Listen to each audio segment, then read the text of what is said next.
Russia. Our enemy is you, the corporate media, and the oligarchy they can speak for. Our enemy is the empire that's robbed us of our rights, that's looted our treasury for its insane imperial regime change wars, and then has hounded and jailed real journalists like Julian Assange. They say we need to fight them over there so we don't have to fight them here. We say that we will fight the neoconservatives over here before they kill millions more over there. Can you dig it? That's not our war. Whether in Ukraine, the war they're planning over the Straits of Taiwan, their war is not our war. Our war is for the hundreds of thousands of homeless people sleeping in the cold. Our war is to clean up our rivers. Our war is to fix our crumbling schools and roads. Our war is to fight for the minds of our brothers and sisters subjected to a nonstop tidal wave of corporate media propaganda. Our war starts here. Our war starts today. Can you dig it? Can you dig it? Can you dig it? Thank you.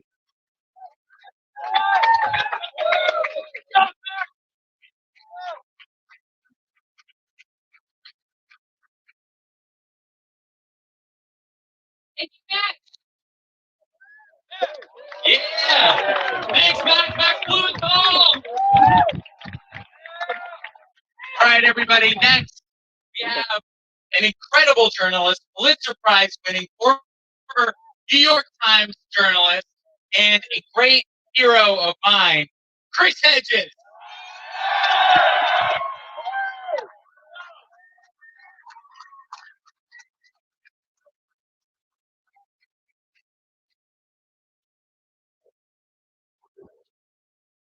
Idolatry is the primal sin from which all other sins derive. Idols tempt us to become God. They demand the sacrifice of others in a mad quest for wealth, fame, and power. But the idol always ends by requiring self-sacrifice, leaving us to perish on the blood-soaked altars we erected for others. For empires are not murdered. They commit suicide at the feet of the idols that entrance them. We are here today to denounce the unelected, unaccountable high priests of empire who funnel the bodies of millions of victims along with trillions of dollars of our national wealth into the bowels of our own version of the Canaanite idol Moloch.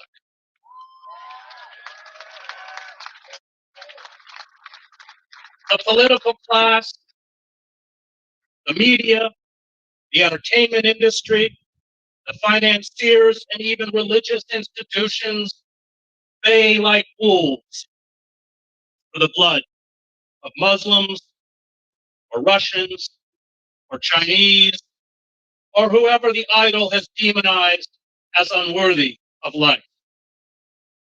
There were no rational objectives in the wars in Iraq, Afghanistan, Syria, Libya, and Somalia, and there are none in Ukraine. Permanent war and industrial slaughter are their own justification. Lockheed Martin, Raytheon, General Dynamics, Boeing, and Northrop Grumman earn billions of dollars in profits.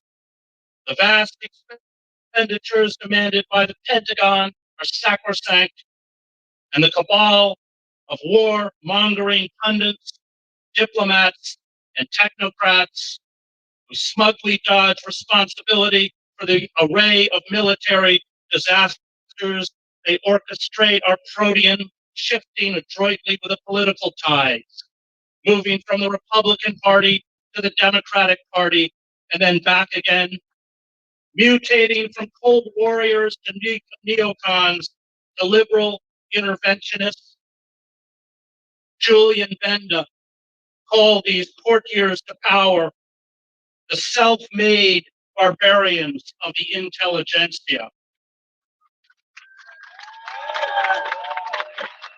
These pimps of war do not see the corpses of their victims. I did, including children. Every lifeless body I stood over as a reporter in Guatemala, El Salvador, Nicaragua, Palestine, Iraq, Sudan, Yemen, Bosnia, and Kosovo, month after month, year after year, exposed their moral bankruptcy, intellectual dishonesty, sick bloodlust, and delusional fantasies. They are the puppets of the Pentagon, a state within a state, and the weapons manufacturers who lavishly fund their think tanks, Project for the New American Century, Foreign Policy Initiative, American Enterprise Institute, Center for a New American Security, Institute for the Study of War, Atlantic Council, and Brookings Institute. Like some mutant strain of an antibiotic-resistant bacteria, they cannot be vanquished. It does not matter how wrong they are, how absurd their theories of global dominance, or how many times they lie or denigrate other cultures and societies as uncivilized, or how many they condemn to death. They are immovable props, parasites, vomited up in the dying days of empire, ready to sell us the next virtuous war against whoever they have decided is the new Hitler. The map changes, but the is the same. Pity our prophets, those who wander the desolate landscape crying out in the darkness. Pity Julian Assange under a slow motion execution, security prison in London. He committed the empire's fatal sin. He exposed its crimes, its machinery of death, its moral depravity. A society that prohibits the capacity to speak in truth extinguishes the capacity to live in justice.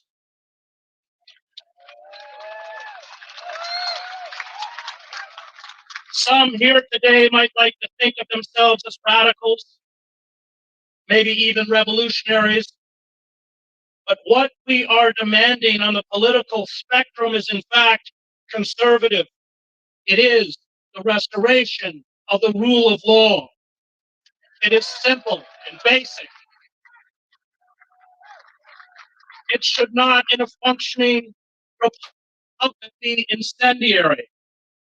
But living in truth in a despotic system, when the political philosopher Sheldon Wolin called inverted totalitarianism, is an act of subversion. The architects of imperialism, the masters of war, the corporate-controlled legislative, judicial, and executive branches of government, and their obsequious mouthpieces in the media and academia are illegitimate. Say this simple truth and you are banished, as many of us have been, to the margins. Prove this truth, as Julian did, and you are crucified. Red Rosa now has vanished too. Bertolt Brecht wrote of the murdered socialist Rosa Luxemburg. She told the poor what life is about, and so the rich have rubbed her out. We have undergone a corporate coup d'etat, where the poor and working men and women, 60% of whom lack $400 to cover an emergency expense, are reduced to chronic instability. Joblessness and food insecurity are endemic. Our communities and cities are desolate.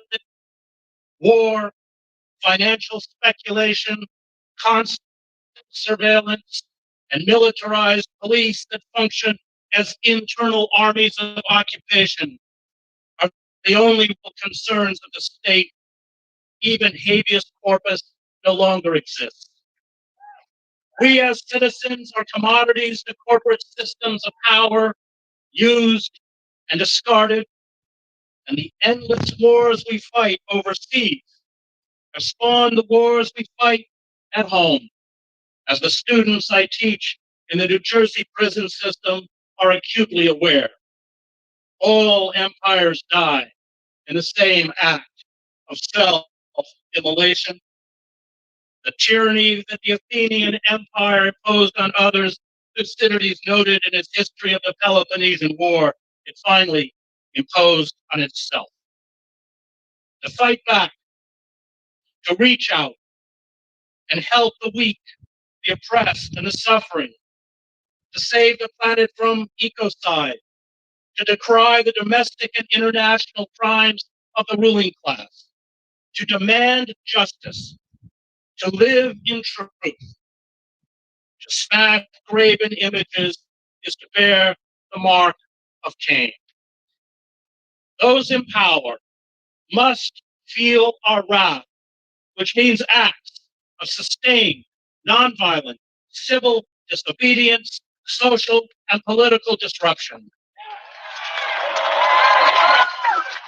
Organized power from below is the only power that can save us. Politics is a game of fear, and it is our duty to make those in power very, very afraid. The ruling oligarchy has locked us in its death grip. It cannot be reformed.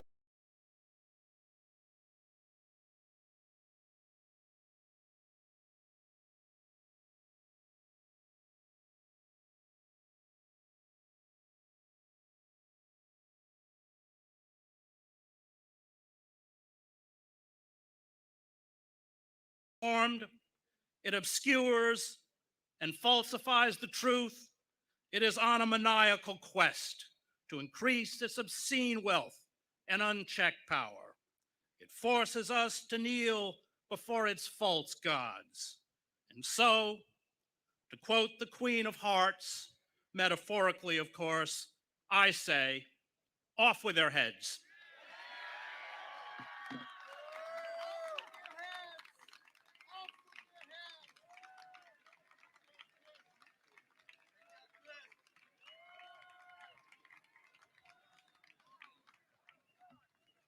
Thank you, Chris Hedges. That was fiery. We need that kind of energy. Let's keep the energy up. Let's welcome another beautiful voice for truth, Kim Iverson of The Kim Iverson Show.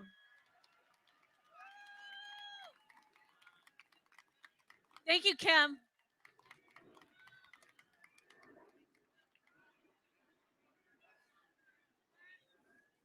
Is this one on or is this one? We are here loud and clear with the message for the criminals running Washington. The America we love doesn't march us into world war, debilitating an entire generation's future. The America we love doesn't throw money endlessly at the military-industrial complex while neglecting its citizens' needs. The America we love doesn't make money off of global death and destruction. The America we love doesn't jail publishers and journalists who expose government crimes, abuse, and overreach. The America we love doesn't use her might to intimidate and destroy other nations, ultimately holding back human beings from living a life of dignity. The America we love doesn't put war profits over people. The America we love doesn't hinder peace talks and doesn't vow to fight to the last human being. Do you hear us, Washington? You are not running us into the America we love. You're destroying us. Hear us loud and clear. No more war. No more war. No more war. No more No more war. No NATO, no war. No NATO, no war.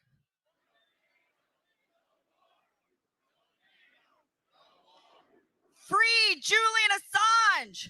Free Julian Assange. Free Julian Assange. Free Julian Assange. Thank you.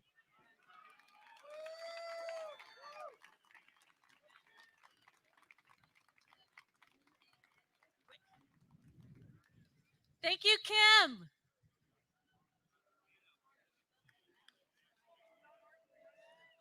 We want to welcome up here next another incredible voice for truth, raging against the war machine. Let's welcome Garland Nixon, political analyst and radio talk show host.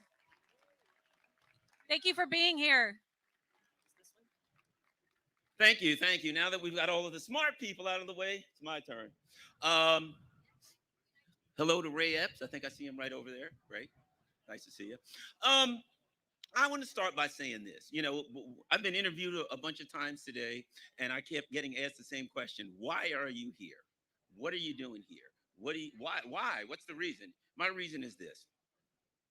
I think it's time to tell these pipeline blowing up, mylar balloon shooting down bastards that we've had enough. I don't think it's complicated. You know, I think it's time to say, look, you have every reason in the world for us to fight amongst ourselves so we can't see what you're doing. A perfect example, I'm a lefty. No doubt, no shame in my game. I'm way over there to the left. But when I grew up, my dad was a longshoreman. He put on a hard hat and he went out in the cold. Then on the weekends, he was a mechanic. He'd lay under cars and work under cars and do things like that. Then I started a job. I became a police officer. And I was a police officer for many years. But I'm a lefty and I'm way over there, and you're not supposed to like me. I'm not supposed to be a person that you can agree with and work with. Why? Because I'm a lefty and there are some areas that we disagree. But I will guarantee you that there are people here who hear my story and say, my dad worked under a car. My dad wore a hard hat. Maybe we didn't have much. Maybe we did. My dad had beagles. You know why? Because he was a rabbit hunter. And he went out and he hunted rabbits. He was in a union. He was a lefty. The Longshoreman Union is the left of left union. But there are a lot of people sitting here who hear the story and say, you know, I'm told we're not supposed to have anything in common and we're not supposed to work together. But that life kind of sounds like my life because it's an American life. But it is not the life of these pipeline bombing, mylar balloon shooting bastards, these elite ruling class people who are putting all of our lives in jeopardy.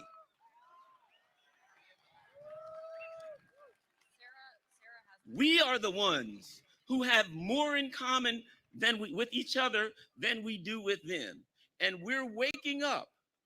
And the mainstream media didn't cover this. This is what? Alternative media. People are migrating to alternative media because they've had enough. They're tired of being lied to constantly. They're tired of being looked down upon by these elitists. So I'm here today to send the message to everyone. Look, there's people on the left, there's people on the right, there's going to be people that you disagree with. But if you sit down and talk to most Americans, you'll find your life is not much different than theirs. And the way you see the world is not a whole lot different than theirs. And when that happens, and it's happening now, we can come together and we can take a government that is completely decoupled from the constituents, that does not represent us in any way, and we can force them once again, well, if they ever did, but we can force them to do the things that we want them to do, to work for us. We can stop this war machine, and that's what we're going to do. This is the beginning of it. It's going to happen. Thanks, everybody. Free Julian Assange.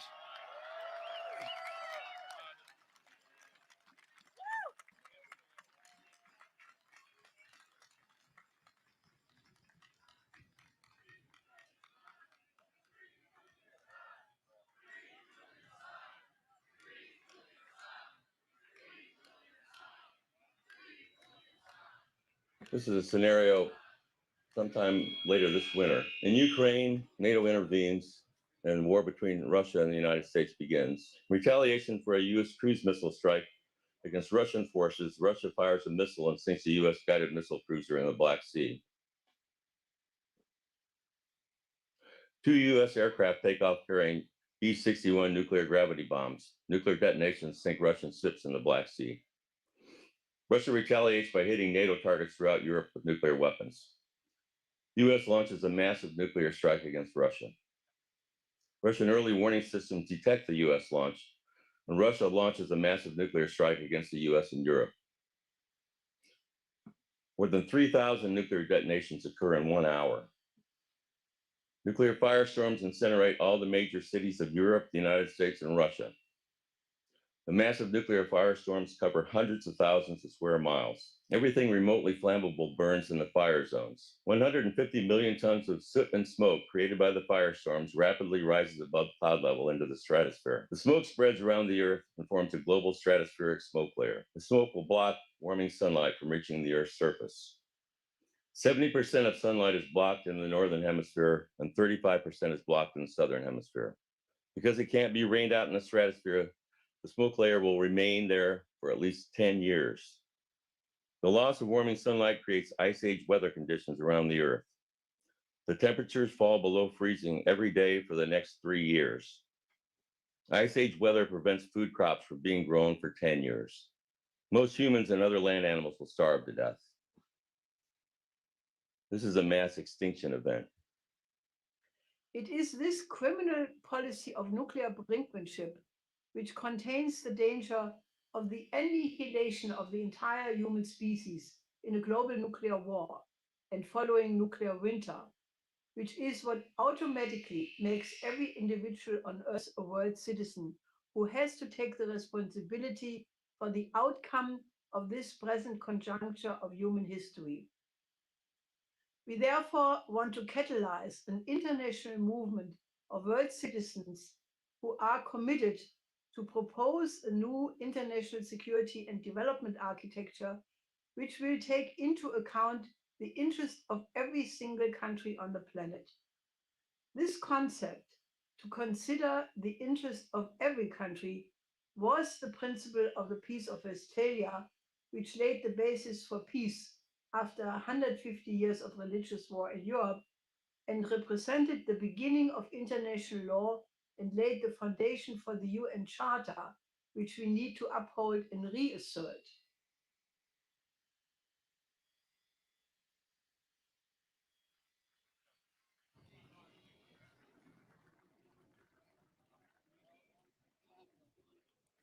All right, let's welcome our next speaker. We have got a 13-year veteran of the global war on terror with us today. Yikes. And do we have any other veterans in the audience? You guys are a greatly underutilized demographic. We should be having veterans front and center and speaking out against these horrendous wars. So let's welcome Dan McKnight to the stage, a veteran of the Global War on Terror and chairman of Bring Our Troops Home. Thanks for being here, Dan. Thank you so much, Angela. My name is Dan McKnight. I'm the chairman of a veterans organization called Bring Our Troops Home. And we advocate for Congress to reclaim their authority and never let a single president, man, woman, Republican, or Democrat ever take our country into war again. Congress must be the only body, the representatives of the people, to properly debate and declare war. If war is necessary, let the representatives of the people do it. You know, I hate coming to Washington, D.C. I hate it. It's where our once humble government, limited government republic came to die. It didn't die because the people voted for it to die or because the age-old ideas are now valueless. It was murdered. It was murdered by a concept that Americans don't understand. It was murdered by an establishment that only serves their own self-interests. I ask you, when was the last time something good and decent came out of Washington, D.C.? This is where it was decided, based on lies, to take our country into war in Iraq and in Afghanistan and Syria and Yemen and Kosovo and Korea and Vietnam. And if we don't do something soon, in Ukraine. This is where it was decided that the Fourth Amendment just simply didn't matter and our government could spy on us without a warrant. This is where it was decided to imprison and torture journalists like Julian Assange and pressure media platforms to ban anyone who dissents with the war party's narrative. It's my contention that only problems start in Washington, D.C. There are no solutions in this town. So why are we here? Why are we here? We're here because they don't listen. We're here to let our voices be heard. I was honored to be invited to speak at this event, and I'm astonished by the amount of logistics and the people that are here and all the support, the lineup of speakers, and I'm blessed to share the stage with each and every one of them.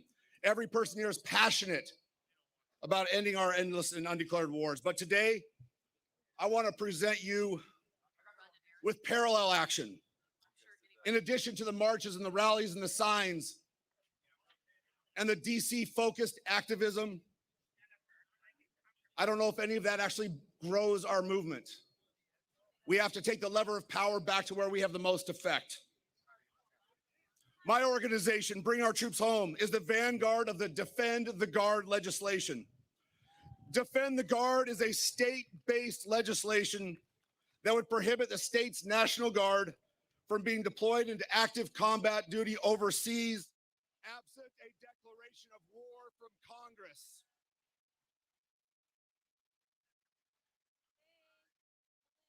By the way, that declaration of war from Congress is required under the Constitution in Article 1, Section 8. It's not talked about enough, but the National Guard is the backbone of the active duty military fighting force, and it makes up 45% of all of the boots on the ground that have fought in the global war on terror. Without the Guard's manpower, the Washington, D.C. imperial ambitions would become impossible. If we had Defend the Guard in just a few states 20 years ago, the Iraq invasion would have never happened, no matter how much George Bush and Dick Cheney wanted it. This past Wednesday, our Defend the Guard legislation passed a Senate committee vote in Arizona. A majority of the legislators on that committee, including the chairman and the Senate Majority Leader himself, and our bill sponsor, a retired Lieutenant Colonel Senator who served in the United States Air Force, voted in favor of the bill. This is not a feel-good legislation. It's not to pat ourselves on the back. It's an actionable bill that means something, that takes some teeth away from the military-industrial complex and the establishment warmongers. And when it passes, it'll be the first domino in the collapse of this globalist experiment. My organization, Bring Our Troops Home, has already gotten this bill introduced in, let me check my numbers here, in 16 states so far this year. We've already had 5 hearings. We have bill sponsors in over 40 states. My organization, Bring Our Troops Home, has seen the minds changed in Phoenix, Arizona, Charleston, West Virginia, Concord, New Hampshire, more so than we ever have on Capitol Hill. And this is the geographical point on the planet where the largest military empire in the history of the world is the strongest. So why do we waste our effort trying to crack the toughest nut? Who else thinks it's time to abandon this pantomime of influence and begin fomenting some sort of rebellion in the provinces and in the states?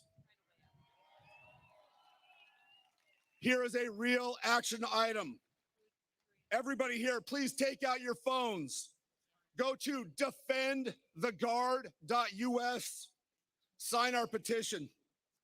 The signatures that we gather will be used to influence change in the legislatures across the country at the state level. Enlist in our movement.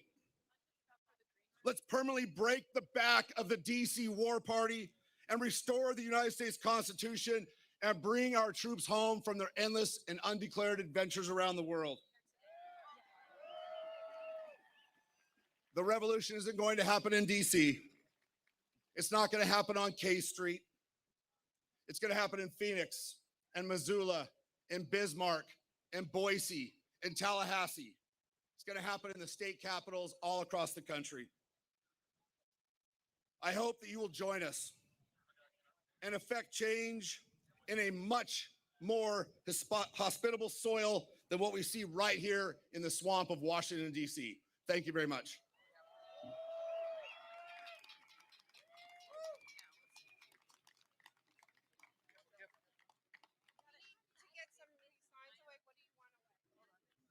All right. Next up, we have a speaker who just ran against Chuck Schumer, our favorite in New York. This is Diane Sayre with the Schiller Institute, and she's here to rage against the war machine.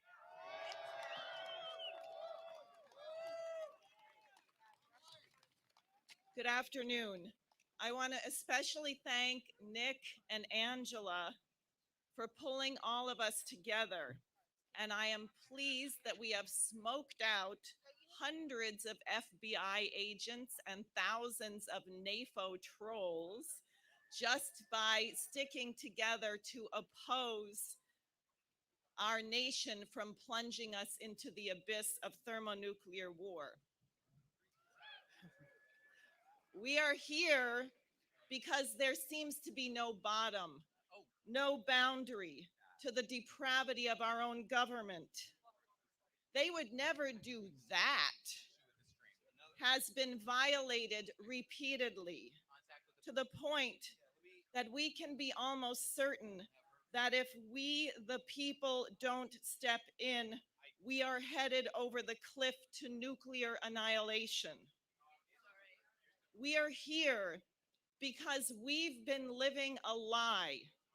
As poor Lady Macbeth discovered, once you commit one crime, tell one lie, it multiplies until you reach your tragic end.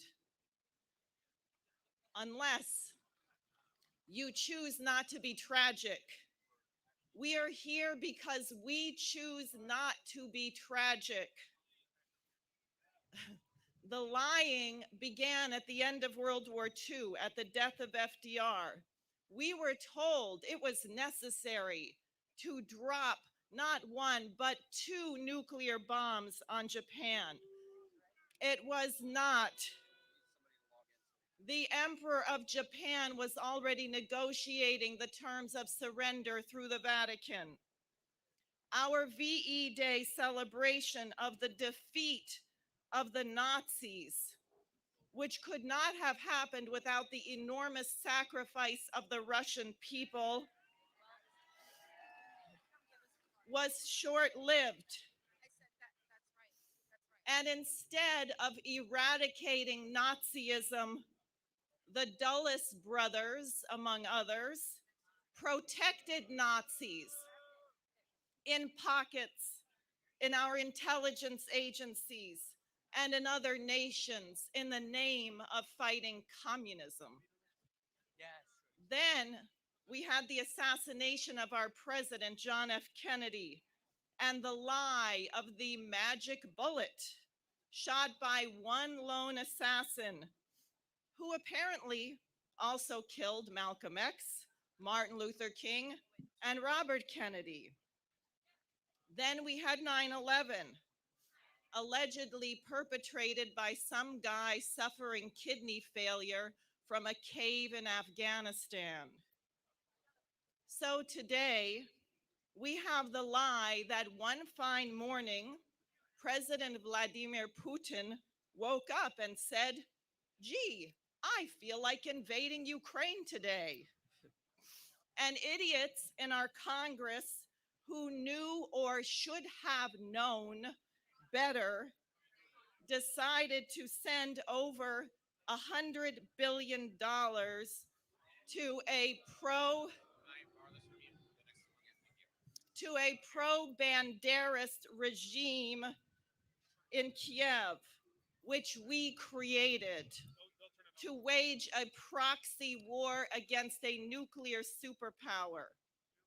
And now we have the lies about the menacing Chinese balloons. This will not end unless we stop it by standing for the truth. And the truth is that mankind deserves better.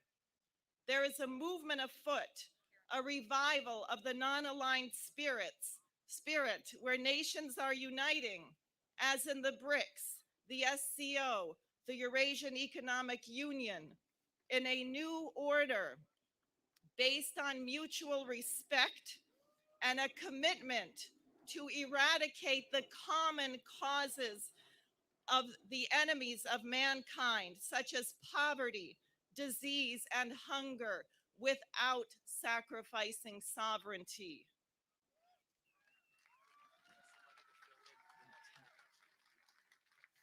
Rather than try to crush this new paradigm, the United States should join it. Millions are suffering in our own nation because of our foolish insistence on being the global hegemon. The Pope has offered the Vatican for peace talks without preconditions. President Lula of Brazil has proposed founding a bloc of nations to create a peace organization. I, along with Helga Zepp-LaRouche, who you heard, support these calls for negotiations. It doesn't matter if you like or dislike the initiators.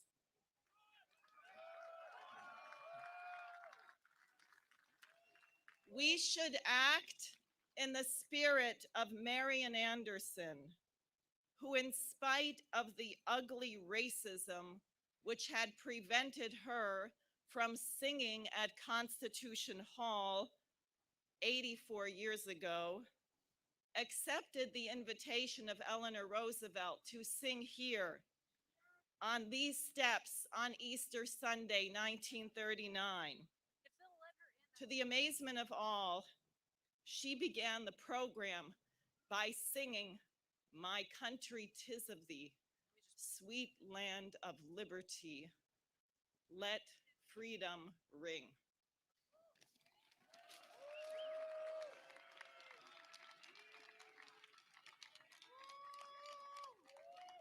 Wow, that was awesome. How was that? Let's make some noise. Great job. Guys, I'm Jeff Douglas. I'm with the Mises Caucus. Please take some time, stop over at our booth, check out what we have going on. I'm here to introduce our next speaker. Let's make some noise for Tara Reid.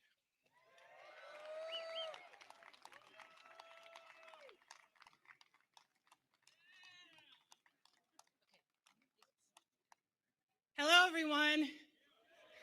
You know my story. Joe Biden didn't ask for my consent, and his administration is not asking for the American citizens' consent to enter into this proxy war against Russia via Ukraine. Over $100 billion in weapons and aid, and it's going where? We don't know. It's a money laundering scheme. There needs to be a congressional investigation into Joe Biden for what he's doing for all of us. I will be there for you. I will tell my story at that congressional investigation, and I will go under oath. There's definitely an outlet we can plug in. I haven't seen any cords or plugs floating around. Now, we're here today not because we have anything bad to say about the Ukrainian people. They are suffering. The Ukrainian workers are suffering. The Russians are suffering. This is about the Western Empire that has basically used the military-industrial complex and weaponized it to these endless wars.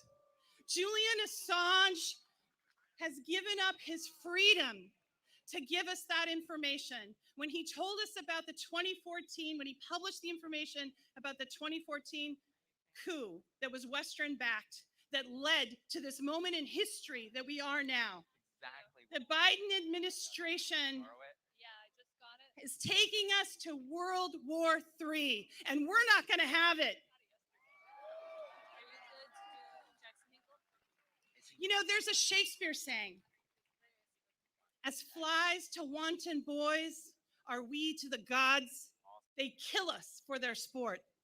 The elites are not going to kill us. There are more of us than them. We are going to stop this war and stop the endless funding to Ukraine.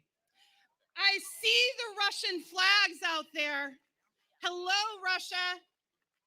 You are not our enemy. Russia is not our enemy. China is not our enemy. The military-industrial complex has hijacked the Democratic and Republican Party. And it didn't take much money to do it, did it? So we have to take it back. And we have to demand from these politicians, because remember, they work for us. We don't work for them.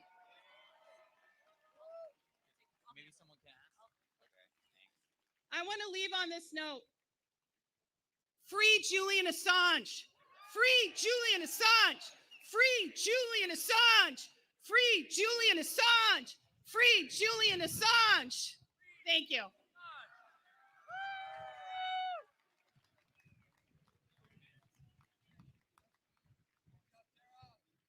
Thank you, Tara. Woo! All right. Next up, we got a very special guy. This is Jackson Hinkle of The Dive, and he's here to tell you why we need to stop this war. Jackson Hinkle.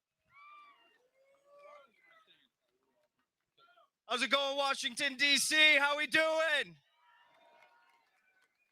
Look at all of you. You're beautiful. You're beautiful. We got leftists. We got communists, right-wingers, conservatives, paleo-conservatives, libertarians, Greens, People Party. We got everyone here today, and you look great.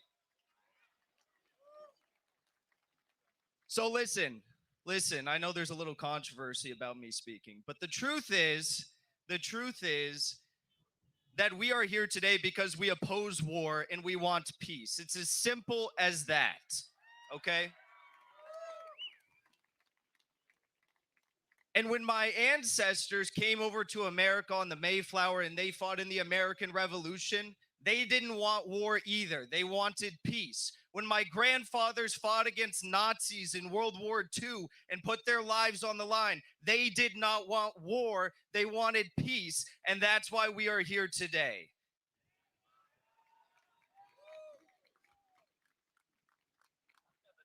And war is not easy to talk about. Most of us have never experienced it.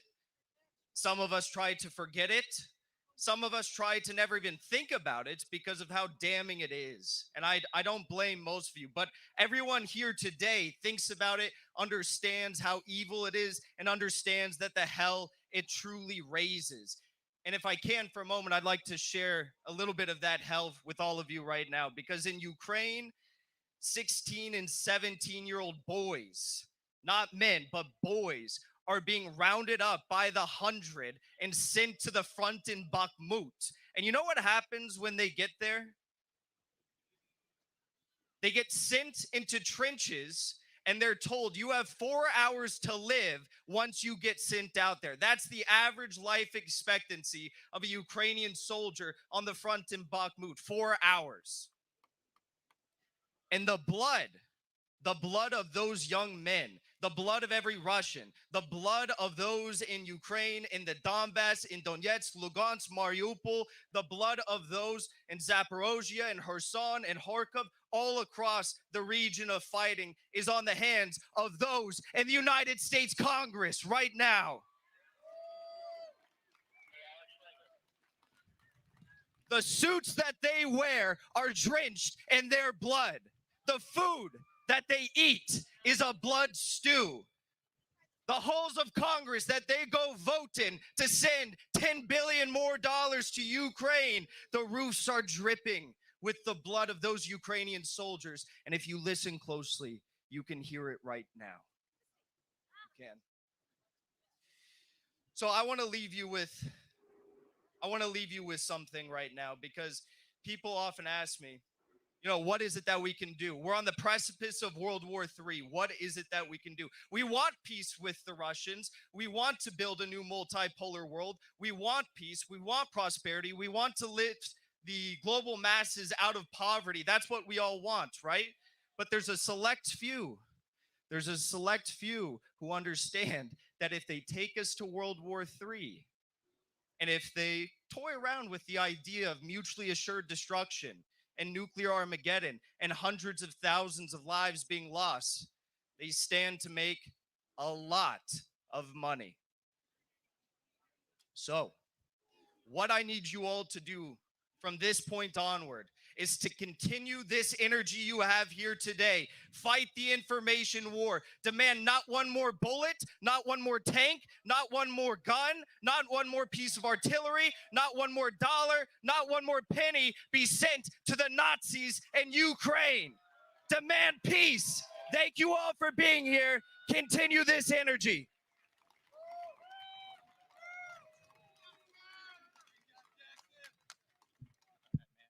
Congress taking quick action, approving a $13 billion deal to help Ukraine. School districts across our area tell us they're seeing significant increases in children that are homeless. I'm announcing another $800 million to further augment Ukraine. A revealing look at homelessness among the middle class. US have announced new military assistance for Ukraine. They've promised an extra $713 million.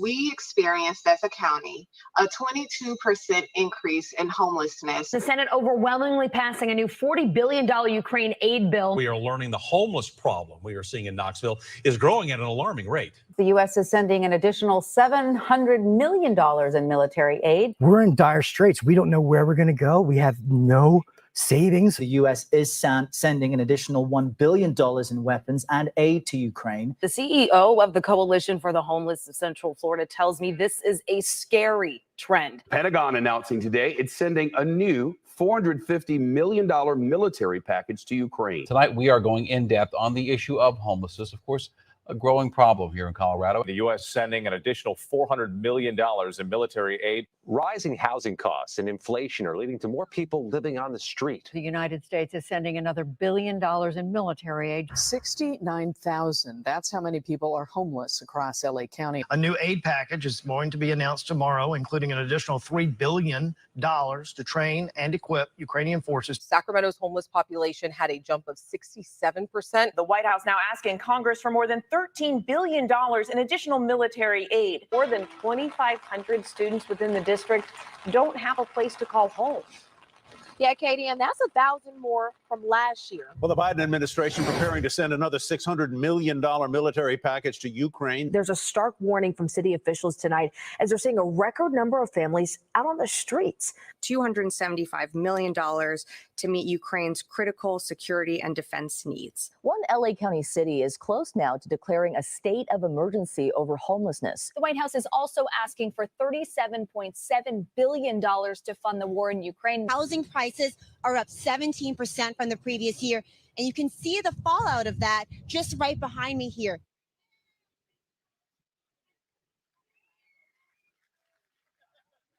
The Biden administration is terrible. Republicans and Democrats have absolutely failed us, especially when it comes to this war. I think the United States really needs to start looking at different options. And on that note, I would love to introduce 2016 Green Party presidential candidate Jill Stein.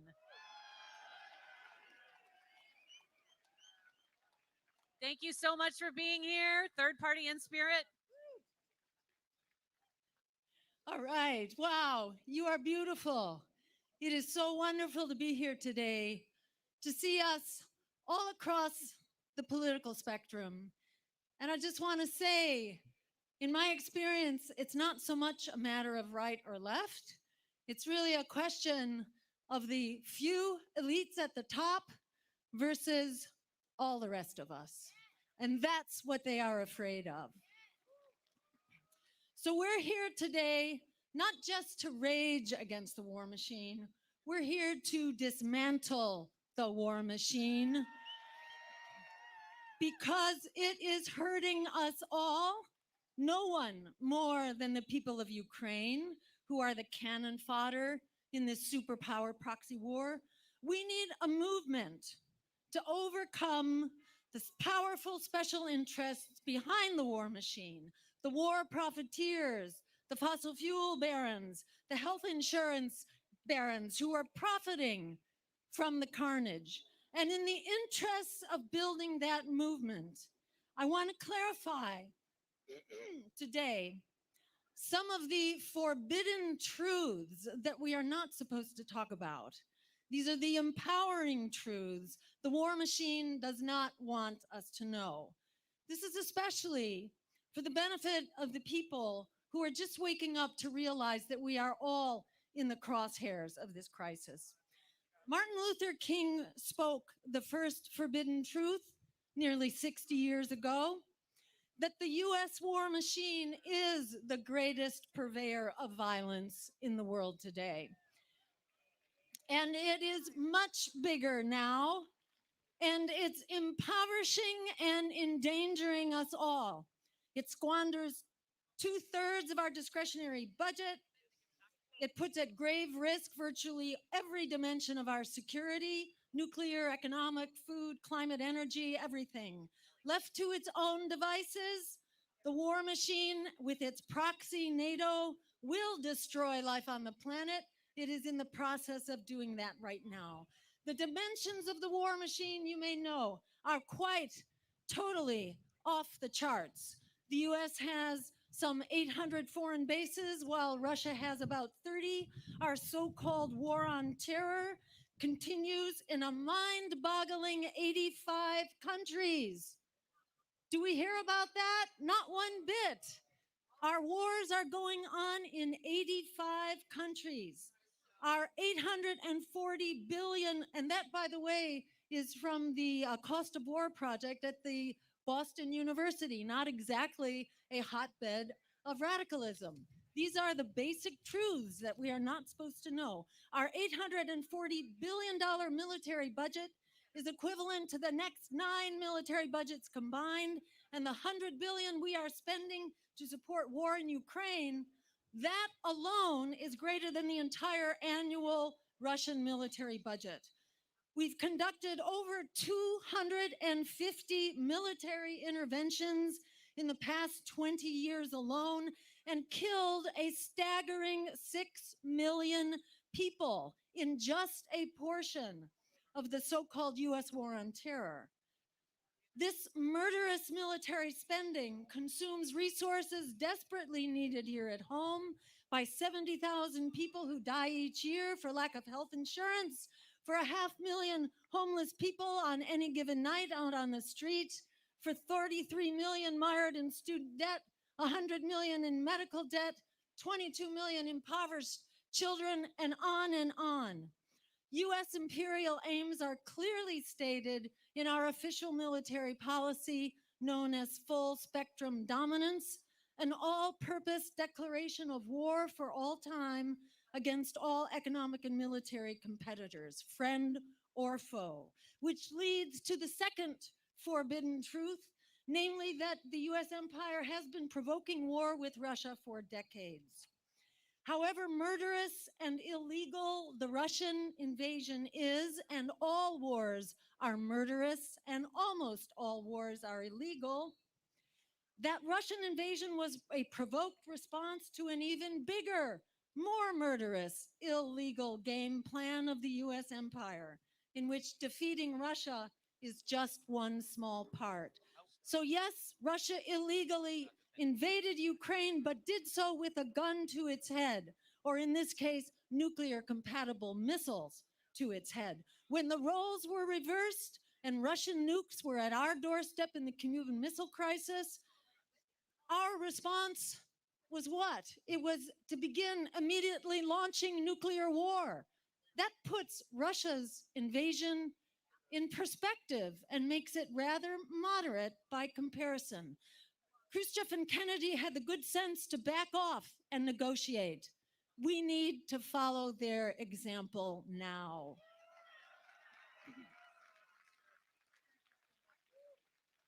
Instead of engaging peace overtures, the US has been throwing billions in weapons and economic aid to keep this war alive, even blowing up the Nord Stream pipeline, it appears, to prevent Germany from backing out in the face of economic disaster.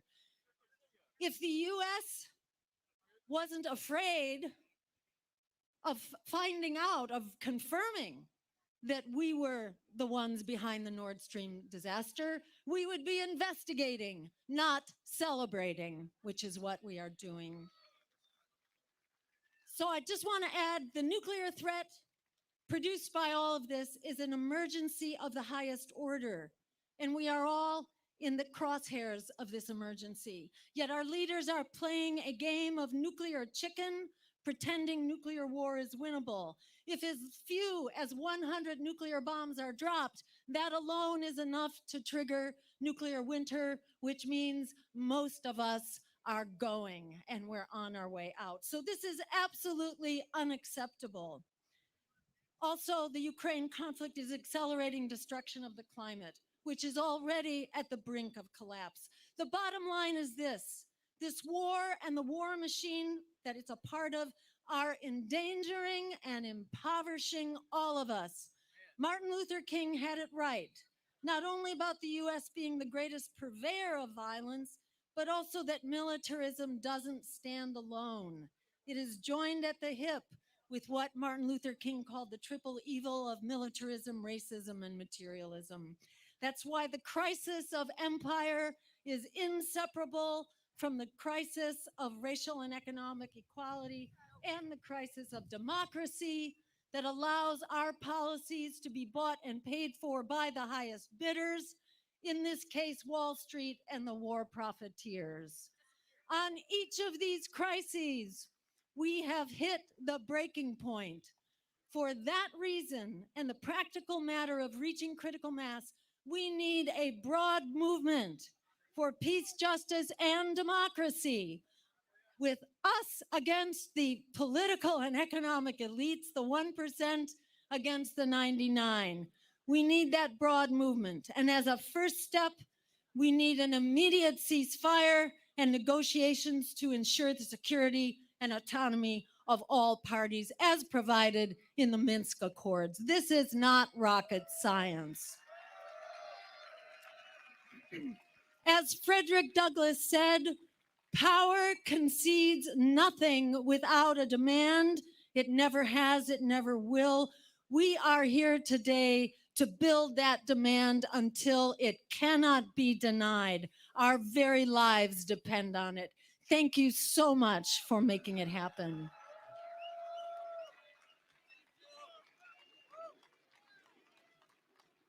Thank you, Jill. How's everyone doing? Does this feel good to be here in DC raging against the war machine? We got a lot more great people you're going to hear from. Next is Gerald Celente. He is the publisher of the Trends Journal and the founder of Occupy Peace. Gerald Celente.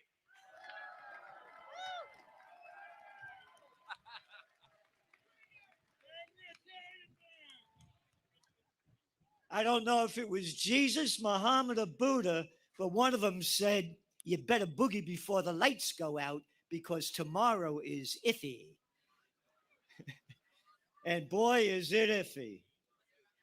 Rage against the war machine. Rage, I looked up what it means, to show that you are very angry about something or someone. He raged against the injustice of all. And that's what it is, anger. I am angry. And he who is not angry when there is just cause for anger is immoral. Why? Because anger looks to the good of justice. And if you can live amid injustice without anger, you are immoral as well as unjust. That was from St. Thomas Aquinas. Joe Biden, that guy, you know, he says he's a practicing Catholic. I don't know what Prince of Peace he looks up to, man. But hey, how about what St. Thomas Aquinas says? Now, there's a guy that loved every war, and he's a few years older than me and was a draft dodger in Vietnam. All of these little tough guys with a pair of cojones smaller than a mothball that love to send people to go die. How about Bill Clinton? Every time he got caught with his pants down, it's bombs away over Baghdad. How about the Nobel Peace of Crap Prize winner, Barack Obama? I want that guy Assad out of there. No, you have to say it properly, Salenti. You said it like you're an Italian. Assad has to go. Gaddafi has to go. We have to murder all of these people all over the world. And I'm going to bring the troop surge in and I'll win a Nobel Peace Prize. But you have to do it properly. You have to keep saying folks, folks, folks. And that's all he did was focus.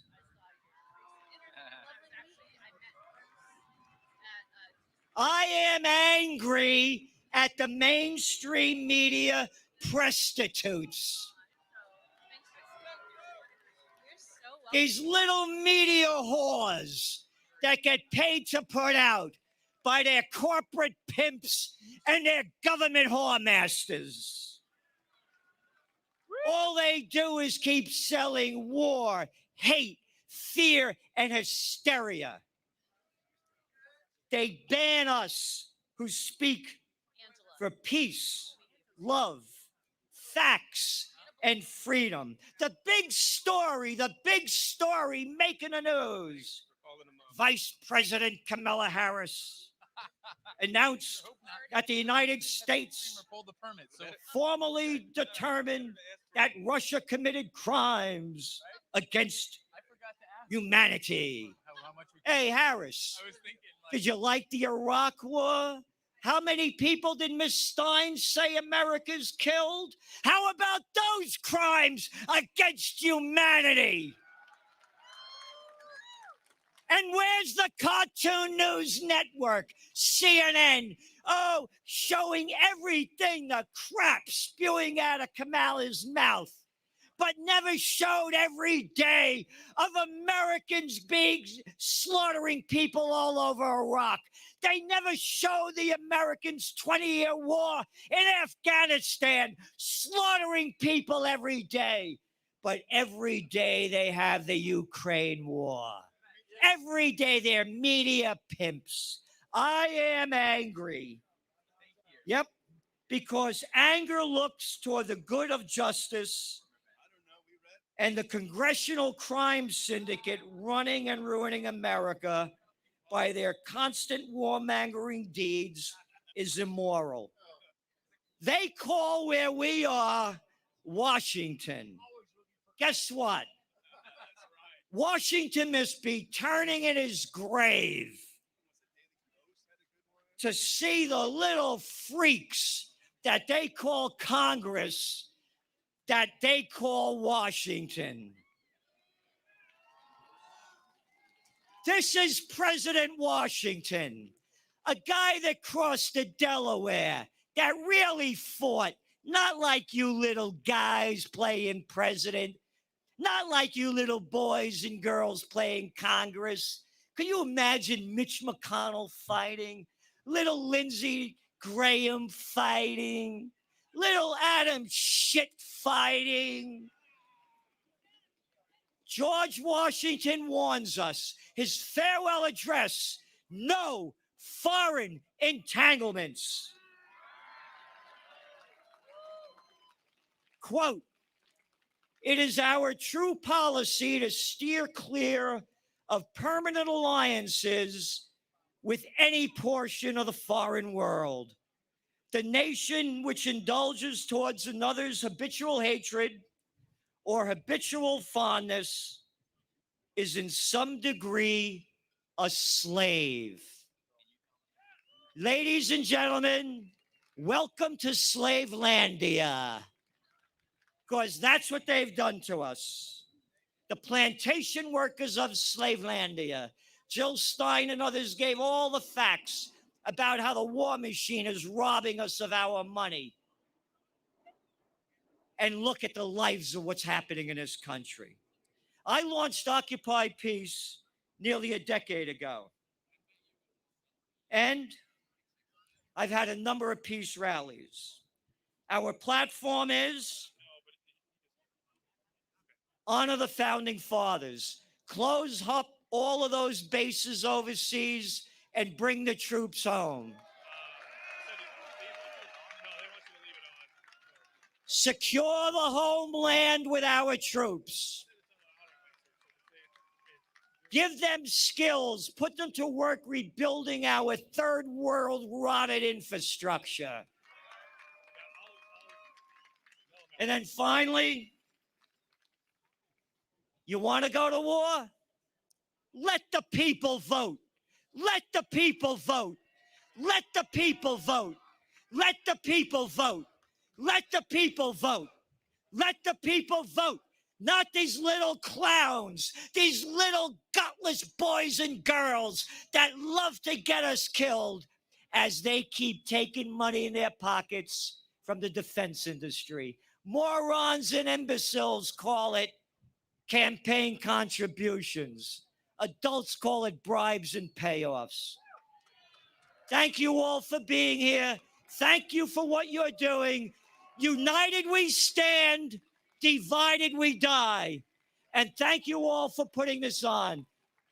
Thank you.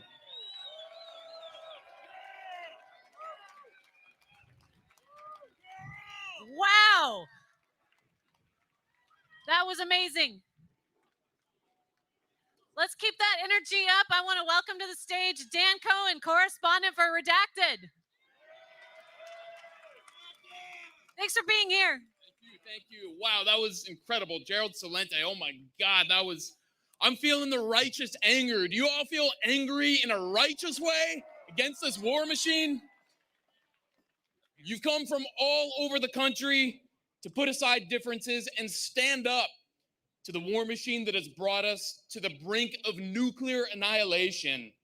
The neocons that have seamlessly shifted from administration to administration, from Reagan, Bush 41, Clinton, Bush 43, Obama, Trump, and to Biden, they are fully in control and they imperil humanity.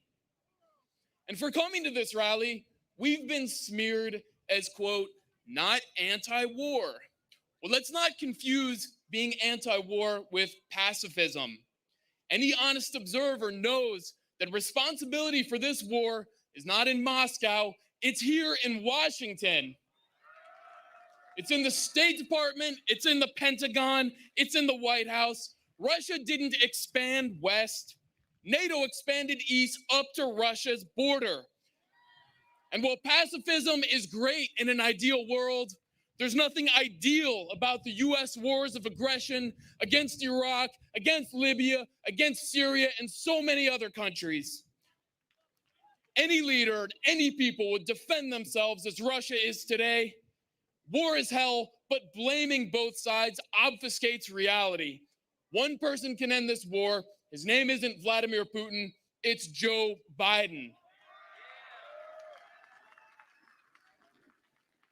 Yes, the US is at war with Russia, but this war is not only about regime change and dismembering Russia, it's also about implementing a system of technocratic dictatorship all over the world, run by the science technological elite that President Eisenhower warned us about in 1961. It's about digital IDs and central bank digital currencies. The ruling class seeks to implement the ultimate form of control over our minds and bodies, and Ukraine is the laboratory. Through the 2014 coup d'etat and 8 years of war, the once sovereign state of Ukraine has been made a subsidiary of Silicon Valley giants Amazon, Google, and Microsoft. It's an avatar state. Its officials are disciples of Klaus Schwab and the World Economic Forum. And this is funded by Samantha Power at USAID. right over there. This digital transformation is being exported to other countries, and if we don't defeat it, it will come home to roost here in the United States.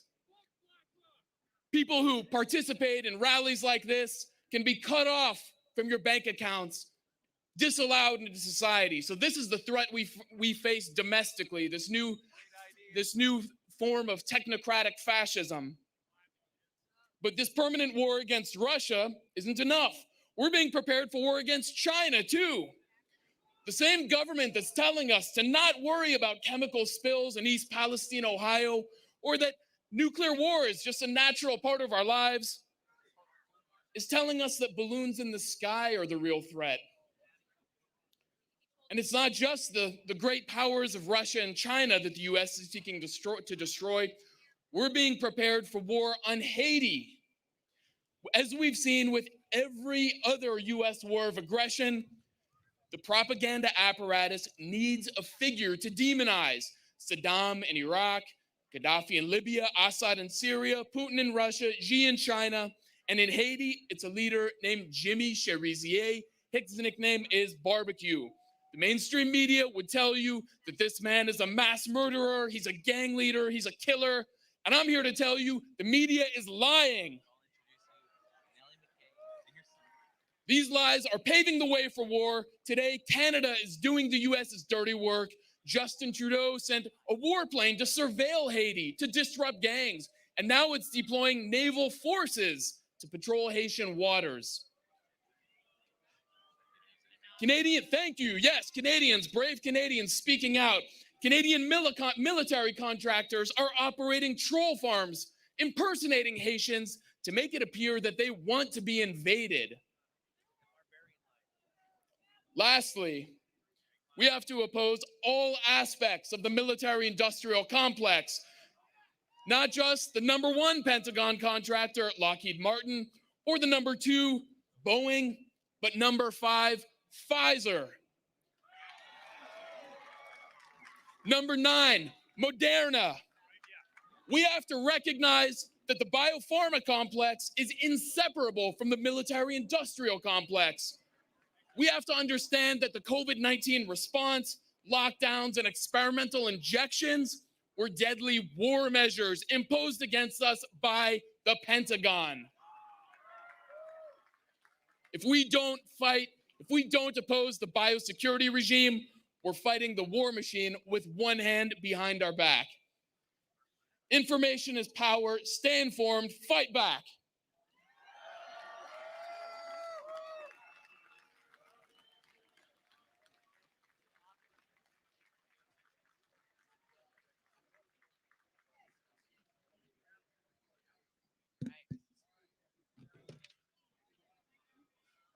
Next up, we have someone special. Nellie McKay, singer-songwriter, Broadway performer, all-American irritant to the powerful. She's coming up. She's going to be performing for us, and she's going to be introducing Jimmy Dore.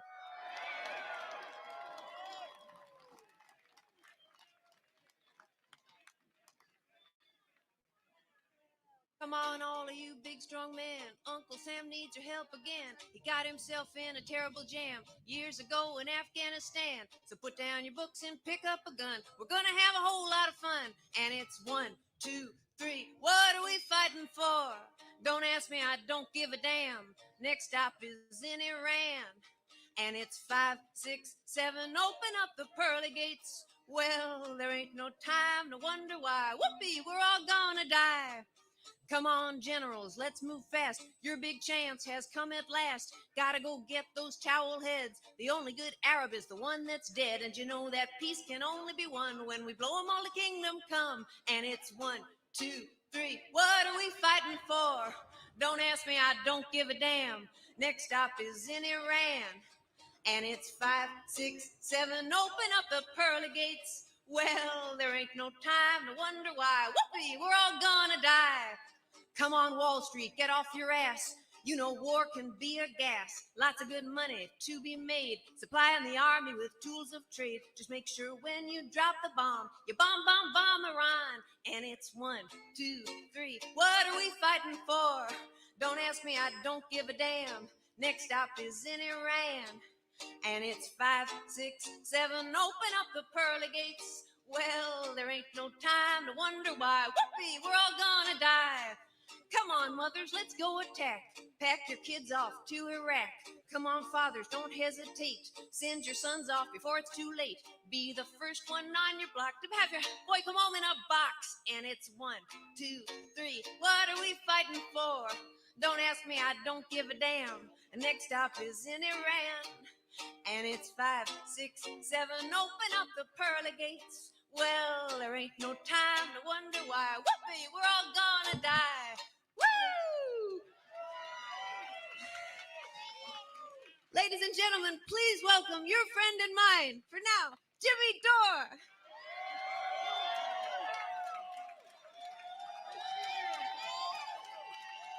Jimmy, Jimmy, Jimmy, Jimmy. Hello, thank you. How about a hand for Nelly one more time?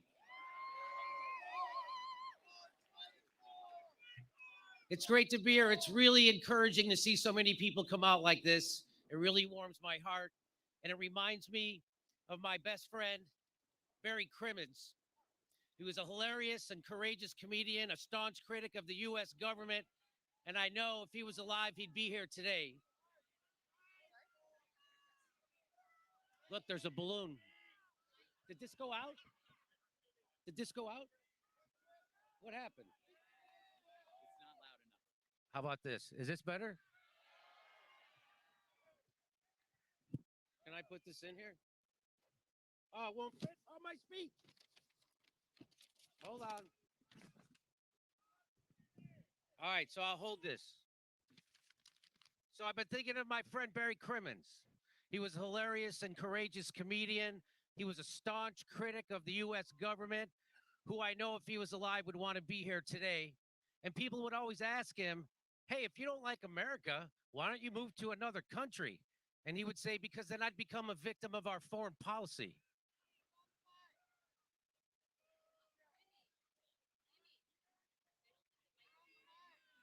It's not, people can't hear in bed. Why is this, it's too low. It was just really loud, and then it got really low. Can we make it louder? No? Can we make this louder? Where's the guy? Is it over here? Can you make it louder? Can you make it louder? No, you can't make it louder. Oh, there you go. There you go. Holy shit, that wasn't hard, huh? What the fuck? All right, I'm not going to start over, but I should. Start over? All right. So I'm reminded when I look out here of my friend Barry Crimmins, who was a hilarious and he was a courageous comedian. He was a staunch critic of the U.S. government. If he was alive, I'm sure he'd be here today. People would always ask him, hey, if you don't like America so much, if you're such a critic, why don't you move to another country? And he said, I would, but then I become a victim of our foreign policy. Joke worked twice. He used to say there's a reason why there's no viable third party in America. It's because corporations don't want to cut a third check. And that's a shame because the two parties in America that we have just ain't cutting it. They both support sending over $100 billion to Ukraine. We could have spent that money saving lives with universal health care, but instead we spend that money taking lives overseas, which is our specialty. We send them what we call foreign aid. Foreign aid, that's money to another country. We drop care packages on their heads from the sky, but it's not full of food. And the only money we have left over, we're going to spend shooting down hobby balloons. Can you imagine if the Independence Day was just about balloons? I mean, the movie. Yeah, I know. Right? The aliens are invading, and man, they are taking their time. At least Macy's figured out how to make a balloon look like somebody. They could attack us with Superman or something. Would Mickey Mouse's adorable ears eavesdropping on our cell phone conversations be so much worse than the NSA? I don't think so. Do you know we could end this war today through diplomacy, but our politicians want to enrich weapons manufacturers so they keep donating to them to the tune of $100 billion. Chris Hedges has called America a mafia state. Systems of governance that are seized by a tiny cabal become mafia states. The military-industrial complex and the Ukraine war represent an orgy of looting and corruption. America is the most powerful mafia that has ever existed. And the hitmen in that mafia have military pilot licenses. The difference between our government these days and the mafia in the 1940s, well, the mafia in the 1940s helped defeat the Nazis. They used longshoremen and union leaders. It's a sad day when you can't even trust the mafia anymore. Do you know what America really needs? We need to take the money out of Ukraine and give it to everybody here so we can buy a balloon and a gun. That's the only way we can settle this. We all need to be floating around shooting each other down out of the sky. Better yet, the guns shoot vaccine syringes. Yeah, that's America. Eat boosters, you motherfuckers. America is so corrupt, even our Peace Prize winners are war criminals. Barack Obama won a Peace Prize and he immediately ramped up the war in Afghanistan, starting bombing Libya, put a hit on Osama bin Laden, dropped 26,000 bombs in Syria. And that's the thing about those Peace Prizes. Nobody ever tries to win a second one.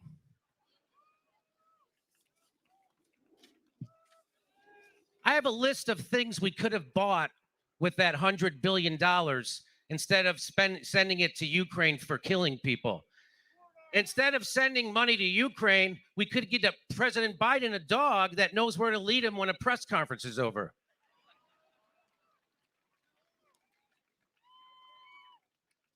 We sent enough money to Ukraine to buy everybody a tank of gas. For all the money we've given to Ukraine, do you know how many eggs we could buy? Almost a dozen.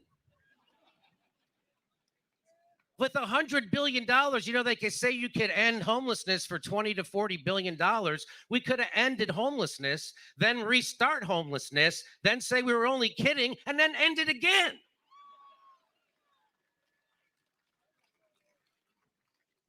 We can't end homelessness in America. We can't even fix the bridges that the homeless people live under. That's how corrupt we are. Every American for $100 billion could have had a home. But it's way more important that we make sure nobody in Ukraine has a home, because now it's going to be turned into a crater. We could give every homeless person in America $160,000. Or if we want to help Americans but still show our support for Ukraine, we could buy every homeless person in the United States 7,000 Ukraine flag fleece blankets. We could have used that $100 billion. $100 billion would have provided universal health care to all the people in Algeria, Botswana, Morocco, Rwanda, the Philippines, Sri Lanka, Thailand, Romania, Croatia, Mexico, and Peru. Oh, wait. Those countries already have universal health care. My bad. For the $100 billion, we could buy 2 FTX collapses. For $100 billion, we could buy every person on earth a blue check mark on Twitter, because shouldn't we all have an equal opportunity to be insufferable assholes? For $100 billion, we could get Chick-fil-A to stay open on Sundays and perform gay weddings. For $100 billion, we could buy an entire separate Russian invasion of Ukraine and have enough left over to pay Hunter Biden's monthly salary for the rest of his life. For $100 billion, we could break the Bank of England 3 times. We could buy every man, woman, and child in America an opportunity to pick something really nice from the Goop catalog. I know I didn't get that joke either.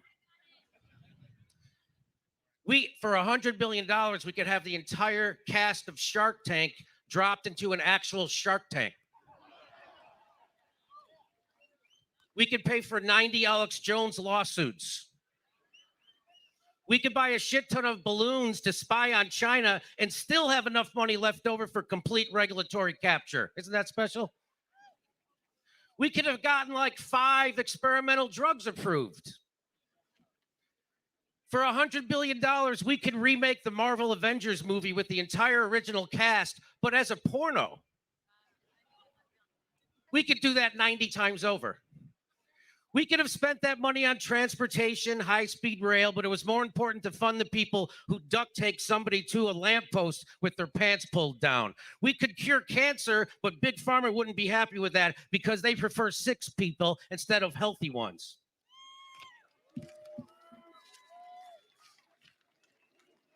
With the money we sent to Ukraine, we can hire an entirely separate new police force to protect us from the current police force.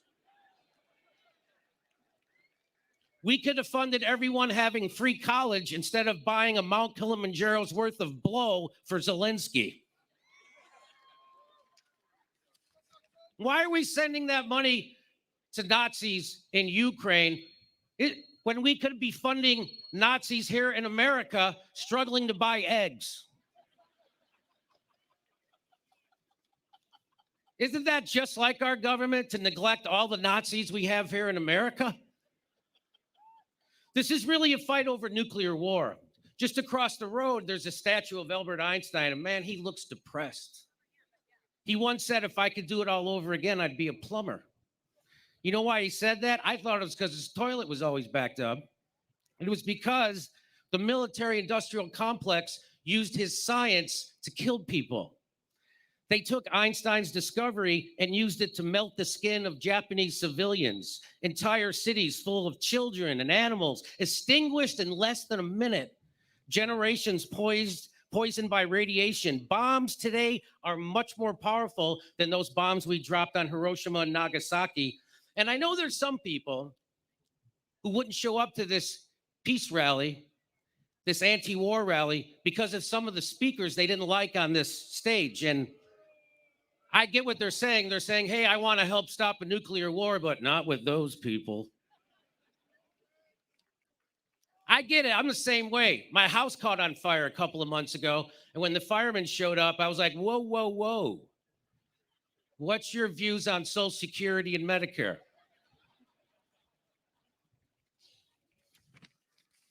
I mean, I get this is a scary situation. My house is on fire, but first I need to get your stance on LGBTQ and gender-affirming surgery. I know my house is burning down, but are you vaxxed? I need to see proof of at least one booster. I need to know what your position is on gender-affirming surgery. What age should it start and what's your cutoff? And they're standing there looking at me like I'm fucking crazy. I guess you don't get to put out my fire then, and my house is going to burn down. I hope you're happy. So when people give me a litmus test and they ask me what kind of lefty am I always say I'm a Sandy Koufax lefty. Okay. When it comes down to survival, which this is, there is no gift basket with a card thanking you for your participation. You don't get everything you attended to like in a hotel, but maybe you do get to survive. And that's the whole point. Save the nitpicking for Whole Foods. The people who won't be attending today had never any intentions of doing so. And if it wasn't one of the speakers, it would have been the weather. It would have been because they have more important things to do than survive.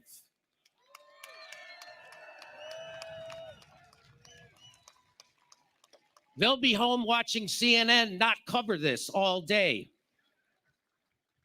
The people who don't want to attend this rally because they don't like a speaker reminds me of what W.C. Fields said, that he won't drink water because fish fuck in it.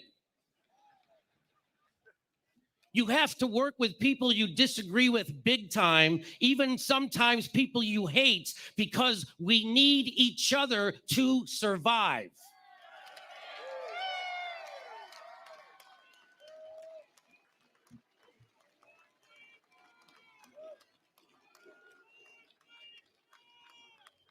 I'm reminded of the words of Frederick Douglass, who said, "I will join with anyone to do good, but with no one to do bad." If Black Panthers can march hand in hand with the KKK down Las Vegas Boulevard to get welfare payments reinstated, we can join hands with the right wing, the libertarians, the left, the socialists, the communists, everybody to stop a nuclear war.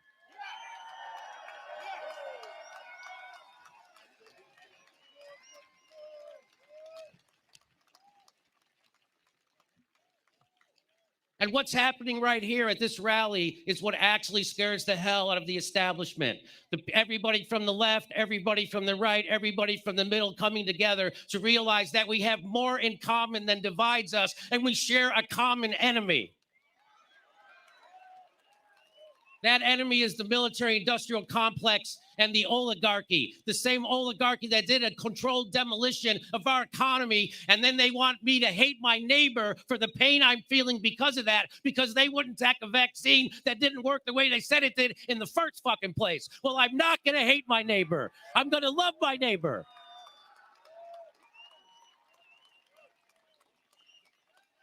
Because my neighbor is suffering under the same oligarchy that I'm suffering under, and he didn't cause it. The oligarchy did, and they don't want us to join together. And I have one message for the right and the left. If everybody on the right could just realize that not everybody on the left likes Nancy Pelosi and Chuck Schumer. We just want to end the wars and have health care that doesn't bankrupt us. That would go a long way. And if everybody on the left could just realize that not everybody on the right is a white supremacist Trumper gun nut, they're just fucking gun nuts. I love you. Love each other. Come together. I'll see you at the next anti-war rally. Stay together.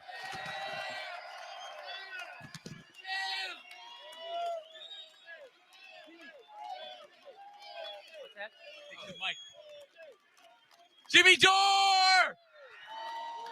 Yeah! Who thinks this guy should run for president?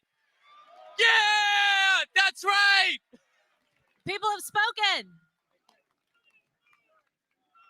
Thank you guys so much for being here. We're going to have some incredible music coming up for you next. Was there anybody here who might have attended a Ron Paul rally in the past?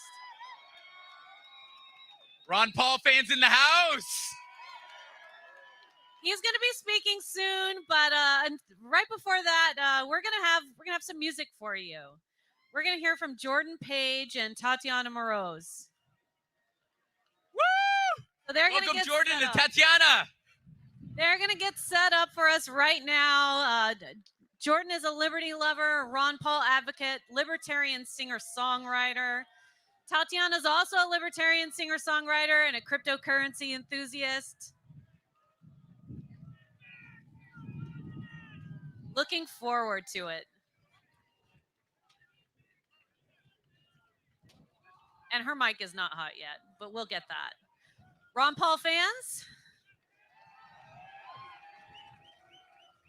Are there any Jimmy Dore and Ron Paul fans? Yeah! Oh, look, what do you know? Another thing in common. Hey, you guys think that we should just leave it at this? Or you think we should do another one? Even bigger, right? Even bigger. So we got plans coming up. Just as soon as we got plans, we're going to share them later about what's coming next. Because this is just the beginning. Absolutely. We're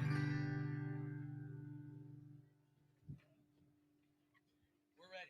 All right, take it away, guys. What you gonna do when they come for you? Are you gonna lay down and die? Tell me, officer, tell me, what did I do? Was it 'cause I was speaking my mind? Water's the limit, and are we still in it? We go and change the tide. Tell me what to do when they come for you. Tell me what to do when they come for you. I thought we were free inside.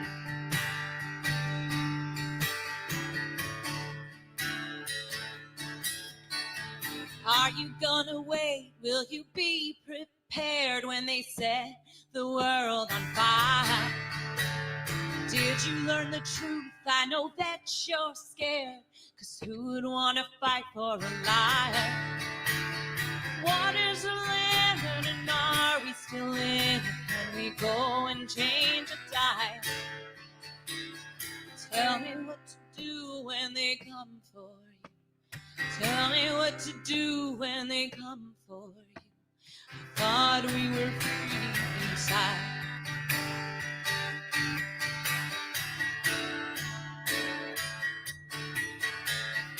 Answer the call, this could be the end.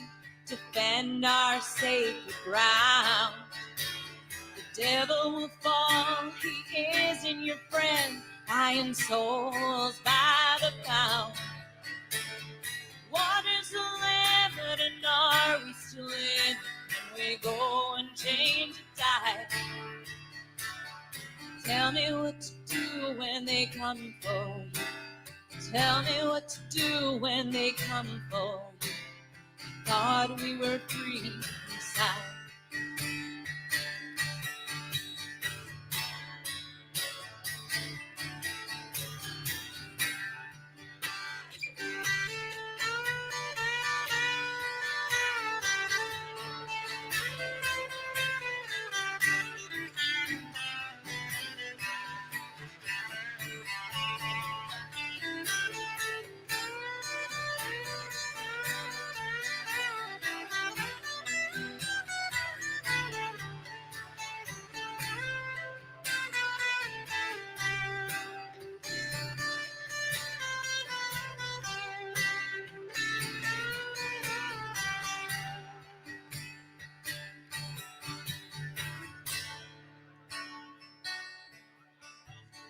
Give me your hand, together we stand.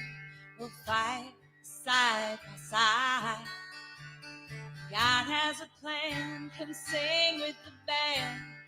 Open up your mind. What is the limit, and are we still in it? Can we go and change a tide? Tell me what to do when they come for you. Tell me what to do when they come for you. I know what to do when they come for you. 'Cause I know we're free inside.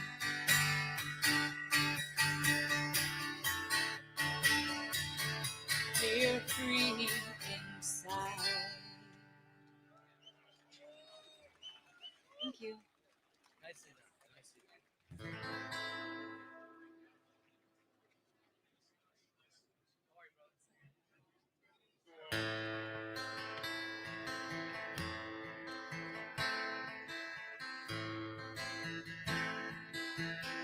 Come, you masters of war. You that build all the guns. You that build the dead flames. You that build all the bombs. You that hide behind walls. You that hide behind death. I just want you to know I can see through your mask. You that never done nothing but kill to destroy. You play with my world like it's your little toy. Put a gun in his hand, and you hide from his eyes, and you turn and run farther when the fast bullets fly. Like Judas of old, you lie and deceive. World war can be won. You want me believe what I see through your eyes, and I see through your brains, like I see through water that runs down the drain. You fasten all the triggers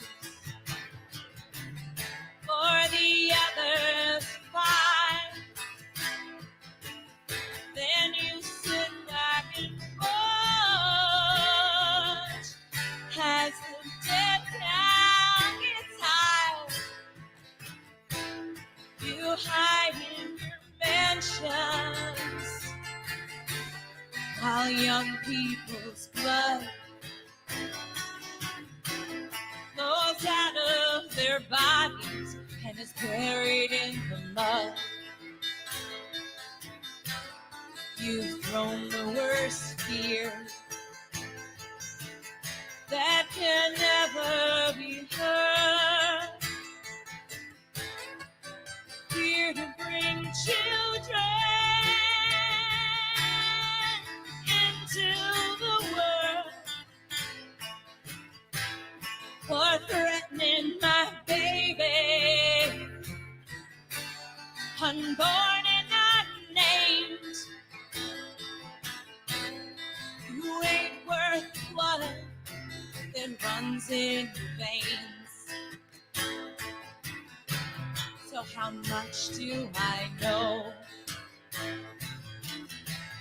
to talk out of turn? You might say that I'm young. You might say I'm unlearned. But there's one thing I know. Though I'm younger than you, that even Jesus could never forgive what you do. So let me ask you one question. Is your money that good? Will it buy you forgiveness? Do you think that it could? Well, I think you will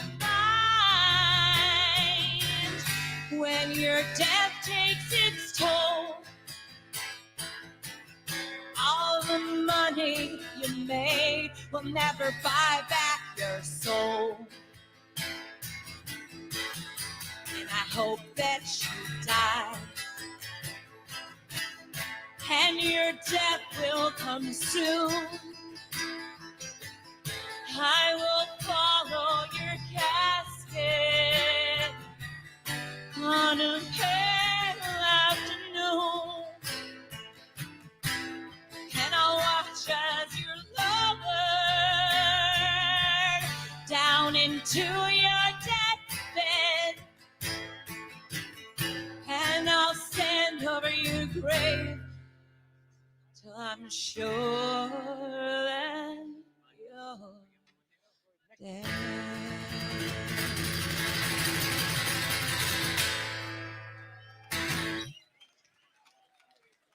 This is Tatiana Moroz, everybody. TatianaMorozmusic.com. No, just TatianaMorose.com. Oh, TatianaMorose.com. Jordan Page. We're so happy to be here with you guys. So happy. I want to thank Angela McCardle and Nick Branna for organizing this and bringing together a ton of people who might not normally even talk to each other, are all organized for this common purpose. It's a beautiful thing. It really is. Thank you guys for having us.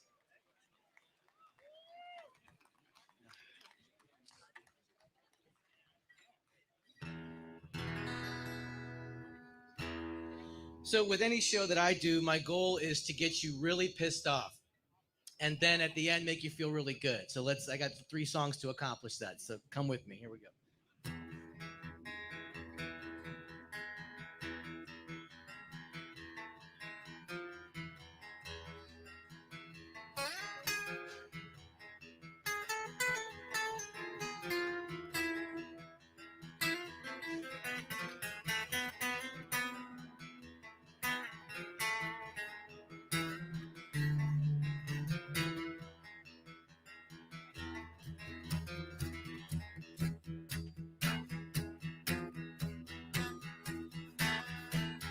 Listen to the sound that you hear like an echo in your head. There's a strange vibration rising out from the heart of America, America.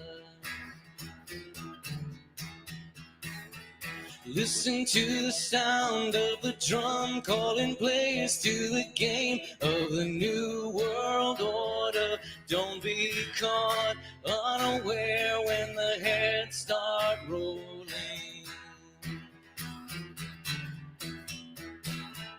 No, it couldn't happen here. I know it never happened here.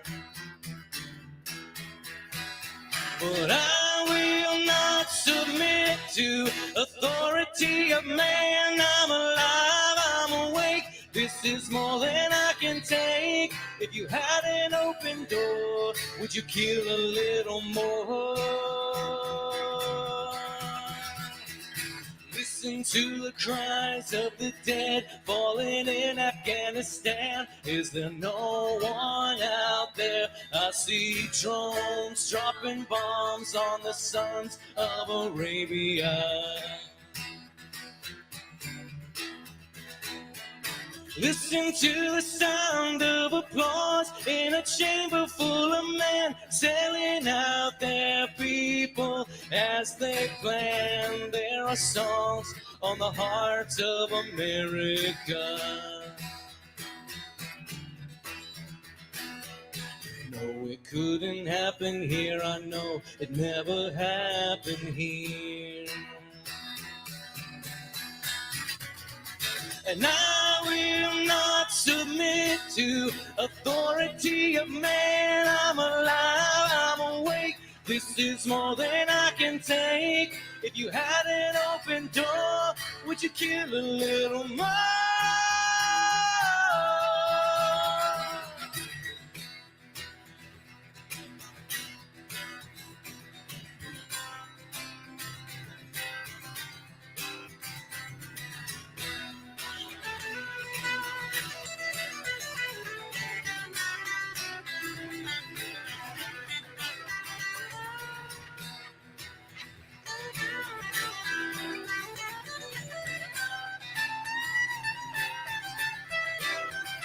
There's a war machine in motion, and the bullets fall like rain.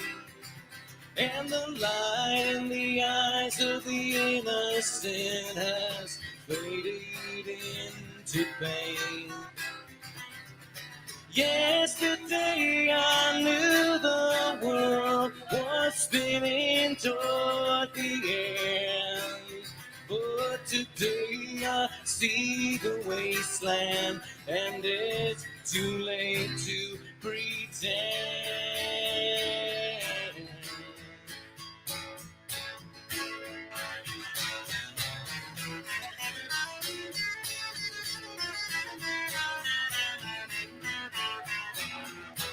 Listen to the words of a man with a rifle in his hand. Don't be mistaken, I believe in peace, but I won't be taken. And I will not submit to authority of man. I'm ready to die, but not for a lie. See the signs up here, you know it's gonna happen here. Oh, oh yeah.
Tatiana and I met 11 years ago in February for the Ron Paul March on the White House. This is like the anniversary, actually. It's pretty close if it's not the same I day. think it might actually be the same day, and that was to support Dr. Paul over there. That was an incredible day. Yeah.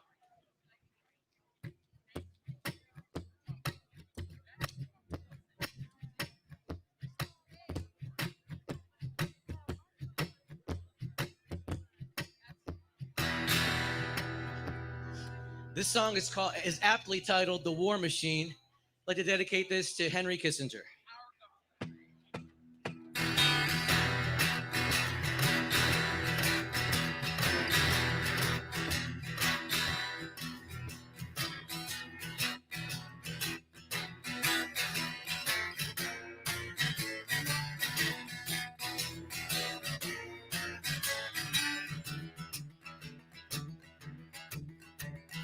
Ashes to ashes, we're falling down. Slaves to the men that stole the crown. There's a warning sign like a blazing sun. You don't want to see because you're having fun.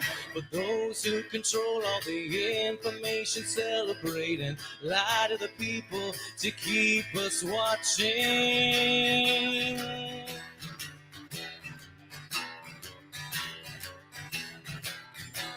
And the walls come crashing down as the war at home reaches your town. You have no choice, it's safe and clean. We all submit to the war machine.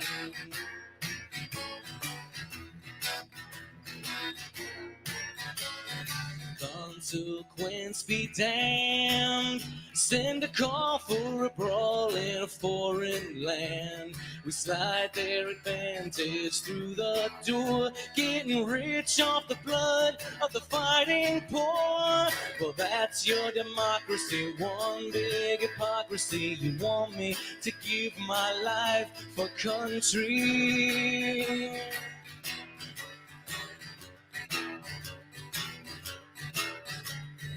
They say sacrifice yourself today, but don't think about getting in their way. Camouflaged in black and green, you want more gear in the war machine.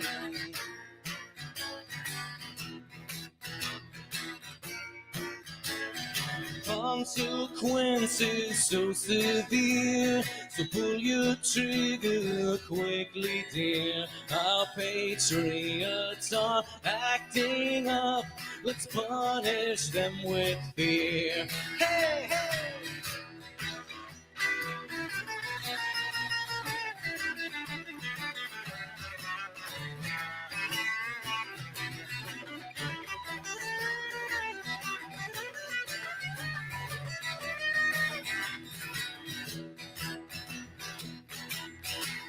And the walls come crashing down as parades in spades march on your town. They count your votes, they bought the dream, paid in full by the war machine.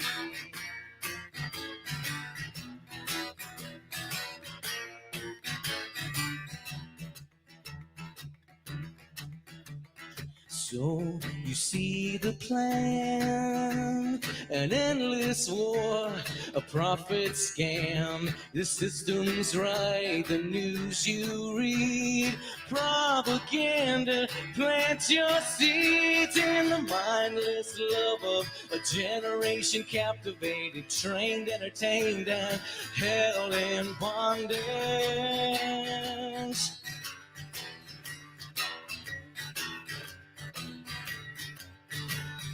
Whoa, hey, the walls come crashing in like a plague. They will blame it on our sins. The choice is posed by men unseen.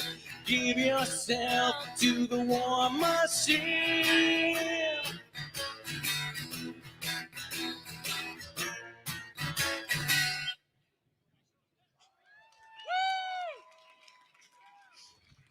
Thank you so much.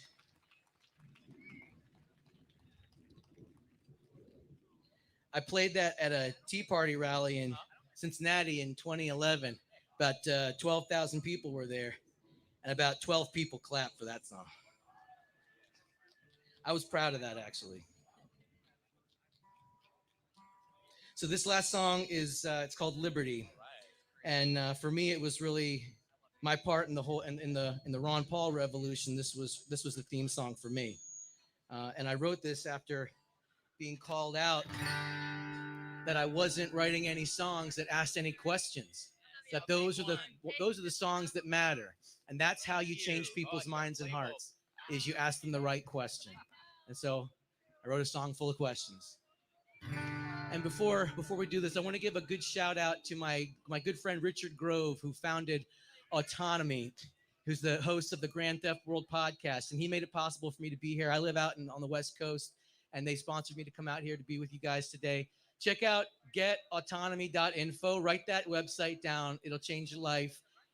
Trade in your state-sponsored indoctrination for a real education. Getautonomy.info. So thanks a lot, Richard.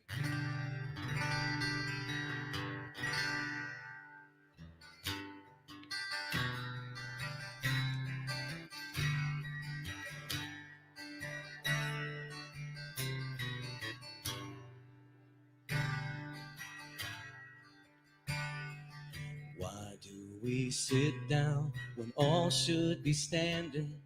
And why do we back down at the critical moment, like running away from the waves of the ocean?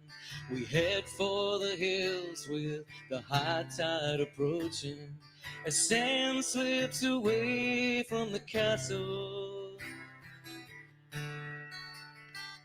When it's time to stand upright, why do we falter? Like placing our freedom on the sacrificial altar. We hold tight to our fears and defend our oppressors as we fight for their lives and become the transgressors.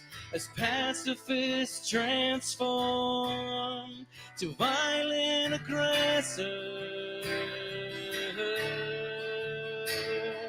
But I'm only a stranger here, and I'm a long, long way from my home. And they say I can't change all the things I find strange, for what can one man do alone? They say, what can one man do alone?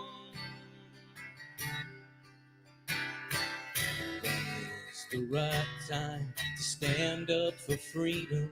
Could it be when you start to fear creating children who'll inherit the pain and the debt of this nation and be slaves to the banks that cause hyperinflation, who are masters of commerce, lies, and bad legislation? Whoa, if you looked in the eyes of 1,000 young children through fences of razors, their innocence stolen as the red flag of tyranny flies in the open. Is that when you finally notice? Whoa, only a stranger here, and I'm a long, long way from my home. And they say I can't change all the things I find strange, but what can one man do alone? They say, what can one man do alone? I'm only a stranger looking to find better nature in my fellow man. But they keep telling me it's a sin to be free, and that's more than I'm willing to stand.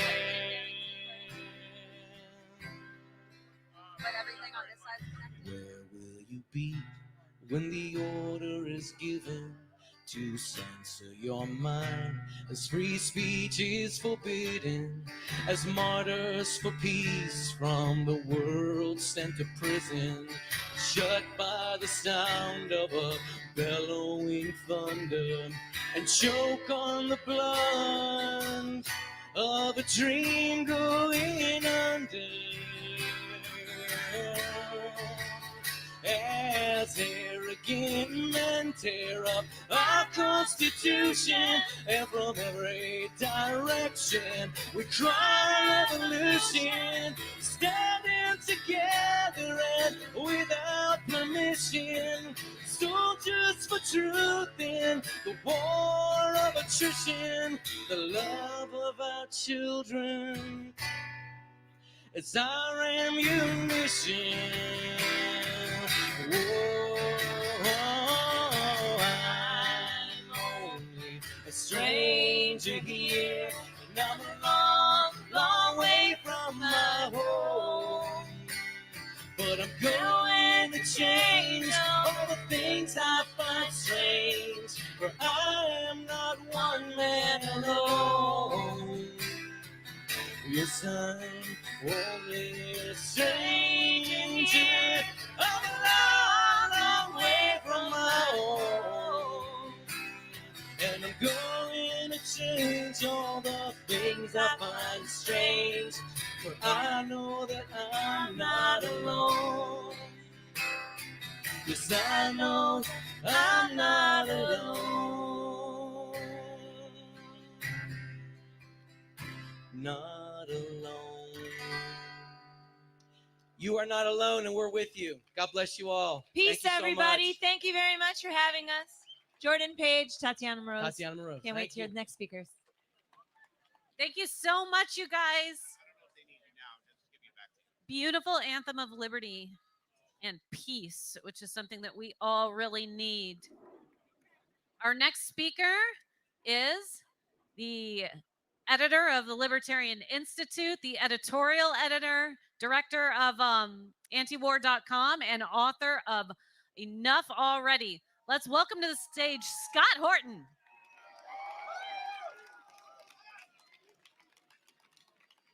Thank you so much, Scott. Thank you. Hi, everybody. Thank you very much for coming out today.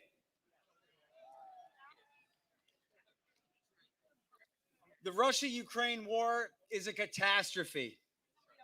There's a very real risk that the war could grow out of control into a major power conflict between NATO and Russia. A war which could kill billions of people. We demand a ceasefire and negotiations now.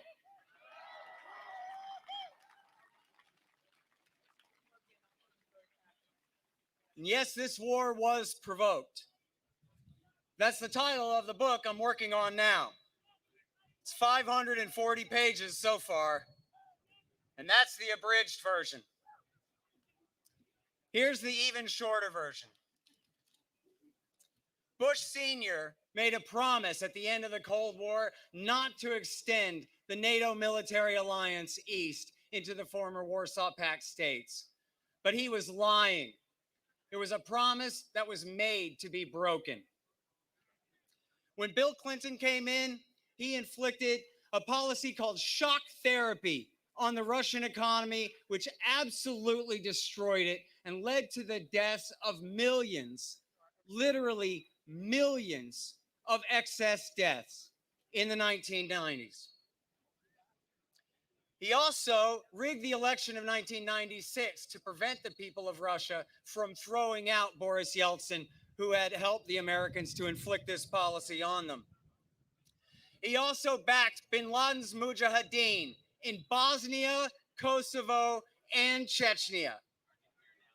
And he expanded NATO in 1999, bringing in Hungary, Poland, and the Czech Republic.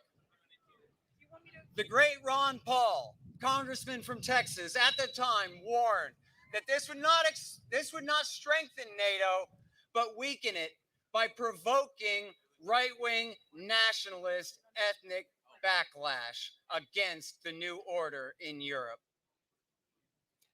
W. Bush sponsored color-coded revolutions in Georgia, Ukraine, and Kyrgyzstan. Thank you. He brought 9 more nations into NATO, and in 2008 at Bucharest promised to bring Ukraine and Georgia into America's military alliance as well. He also tore up the anti-ballistic missile treaty and installed Mark 41 missile launchers in Romania and Poland, which are dual-use launchers that can hold Tomahawk cruise missiles, which can be tipped with hydrogen bombs, violating the spirit of the INF treaty. Barack Obama did a lot of things, but the worst thing that he did was he overthrew the government of Ukraine for the second time in 10 years in 2014 in the phony Maidan Revolution, which was really a coup accomplished by no-fooling, Hitler-loving Nazis on the ground.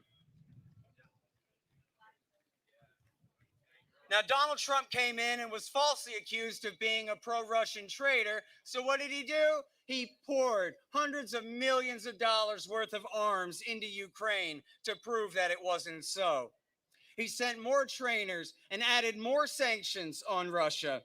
And whether he was in on it or not, his government tried to overthrow the government of Belarus in 2020. He also increased naval exercises in the Black and Baltic and Oshkosh Seas and Air Force exercises over Europe. He also, on his way out, Donald Trump tore up Ronald Reagan's great achievement, the Intermediate Nuclear Forces Treaty of 1987, and George Bush Sr.'s great achievement, the Open Skies Treaty of 1992. Joe Biden has been bad on every bit of this the whole time. As a United States Senator, as Vice President, where he oversaw the 2014 coup, and as President of the United States, where he spent his first year in office, 2021, pouring more arms into Ukraine, reiterating promises to bring them into the NATO alliance, and increasing military interoperability between their military and ours, making them essentially a de facto member of NATO. Now, the Biden administration told the media that they were carefully calibrating the amount of weapons that they were pouring into Ukraine in order to deter Russia from attacking without provoking them into doing so. Now, either they're really terrible at calibration and deciding just how many weapons to pour in to prevent a war, or they were lying about that and they were trying to cause a war. And even though that might sound a little conspiratorial, there's very good reason to think so. It's clear that in the run-up to the war, the Biden administration refused to engage in any real diplomacy to prevent it from happening. And not only that, interfered with peace talks in March and April of last year, which could have brought an early end to the war. Still, this war was not inevitable. Vladimir Putin and his men obviously have their share in the responsibility here. However, the U.S. did so much to cause this war and prevent earlier talks to end it. They must be made to seek compromise now.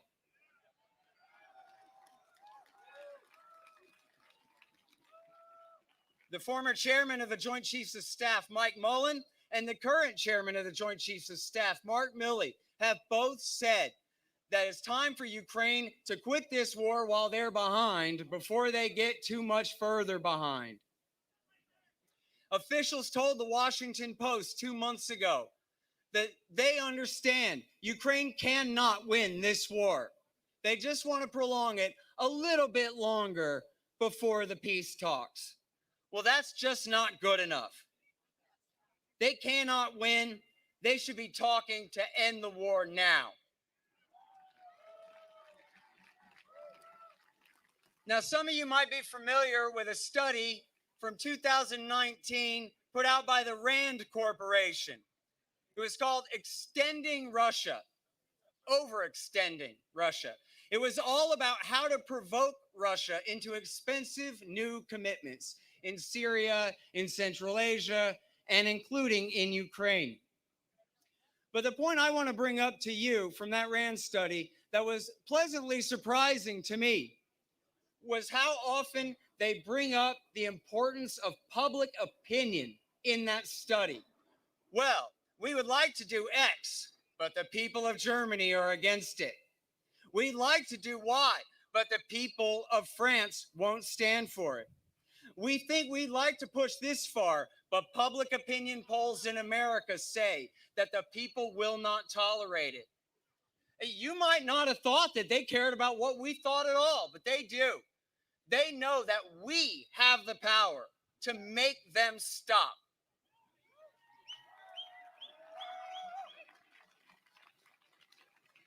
So it is up to us, the American people. Our government is risking a nuclear war over a country they're not even willing, so far, to deploy ground troops to. It's madness. We, the people, demand talks.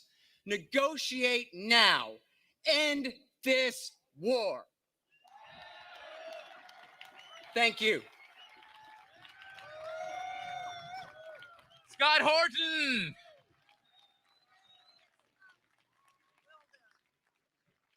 All right.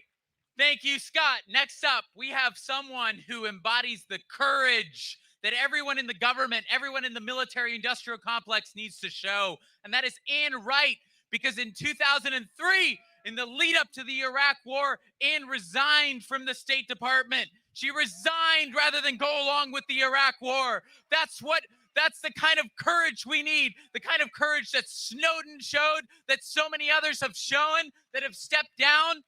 Ann, it's a pleasure to have you with us. Thank you. Thank you. And it's so good to see all of you out here. It's time to end these goddamn wars. End the wars. And it's also time to free Julian Assange. Free Julian. And on April 11th, right here in Washington, D.C., is going to be another great event to free Julian Assange. So if you live here, be looking out for the announcement of where it's going to be. If you don't live here, we'll get to you somehow. Anyway, my name's Ann Wright. I'm a retired Army colonel, 29 years. No, stay right up here. 29 years. Julian would be proud of us. His family's proud of us, to making sure that we remember him as a truth teller on all sorts of issues.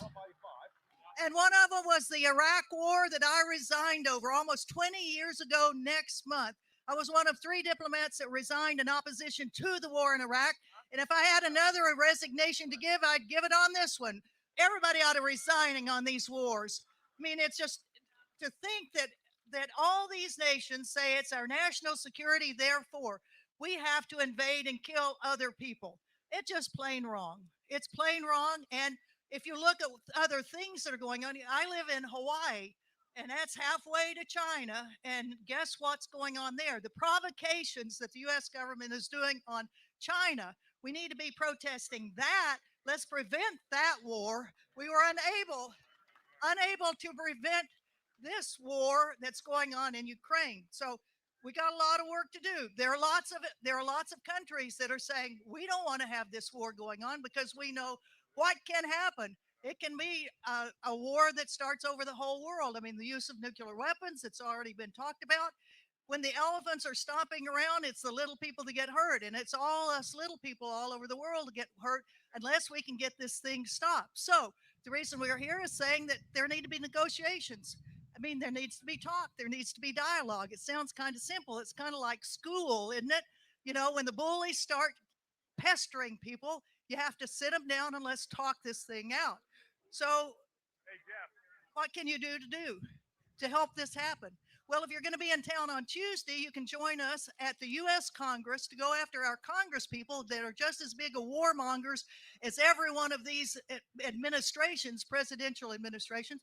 It doesn't matter whether it's a Republican or Democrat administration, they're all for war. They're all for the merchants of death that give them money to keep their campaigns going. So if you're in town at 9:30 on Tuesday, join us over at the Rayburn Building, and we will go to the offices of a lot of Congress people. So please join us there. And at the end of this, I will just say, no more war, no more war, no more war, no more war. Thank you very much. Woo.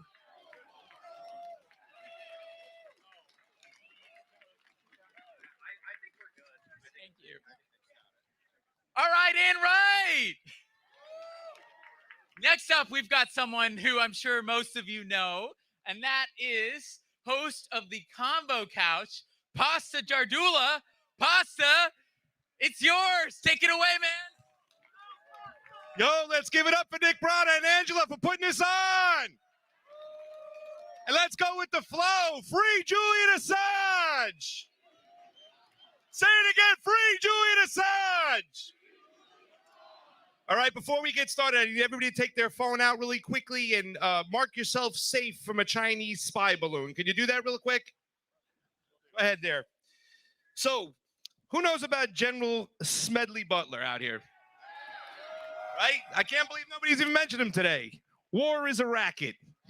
He gave a speech almost 90 years ago, and General Smedley Butler was a senior Marine Corps officer who fought in both the Mexican Revolutionary War and World War I.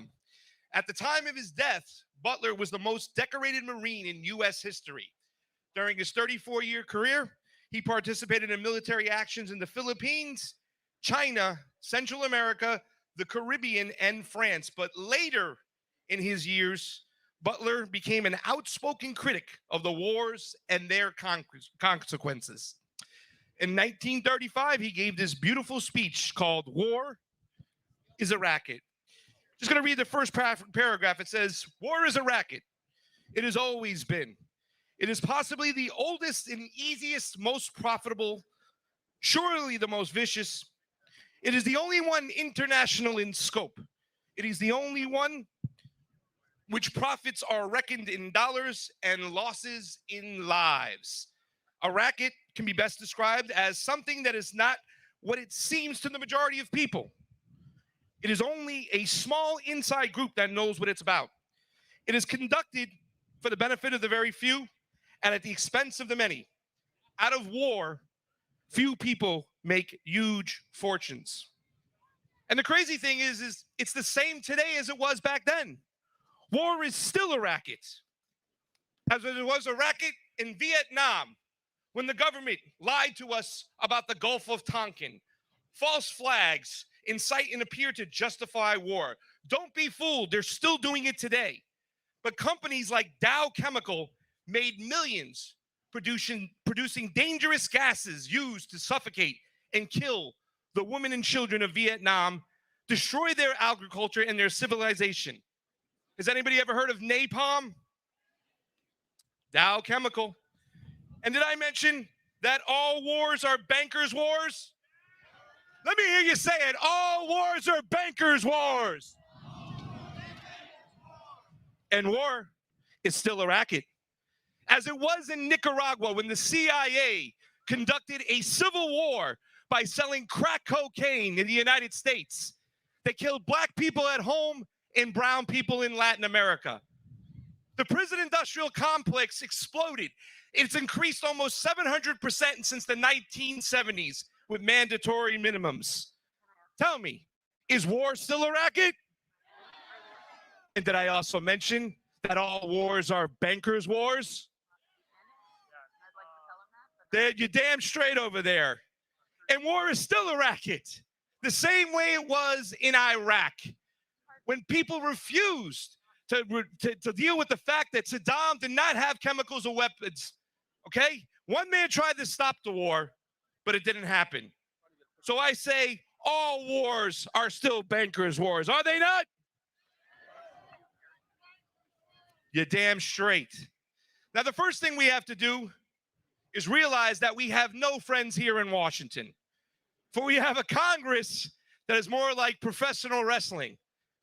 The Democrats. And no, let me say this much. They are not the lesser of two evils. These parties, they appear to be oppositions, but they're really not. And what are the Democrats?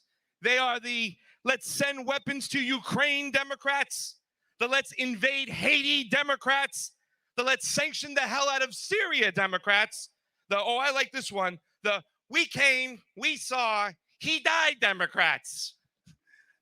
They're also, the CIA and the FBI are now the good guy Democrats. Basically, they are the Trump derangement syndrome Democrats. In other words, they're just the synthetic left. And the Republicans, are they really any better? Really? I mean, let's not forget that this Ukraine war wouldn't have started if it wasn't for Lindsey Graham and Mitch McConnell going to Ukraine in 2016 and then talking to Nazis to go invade the Donbass.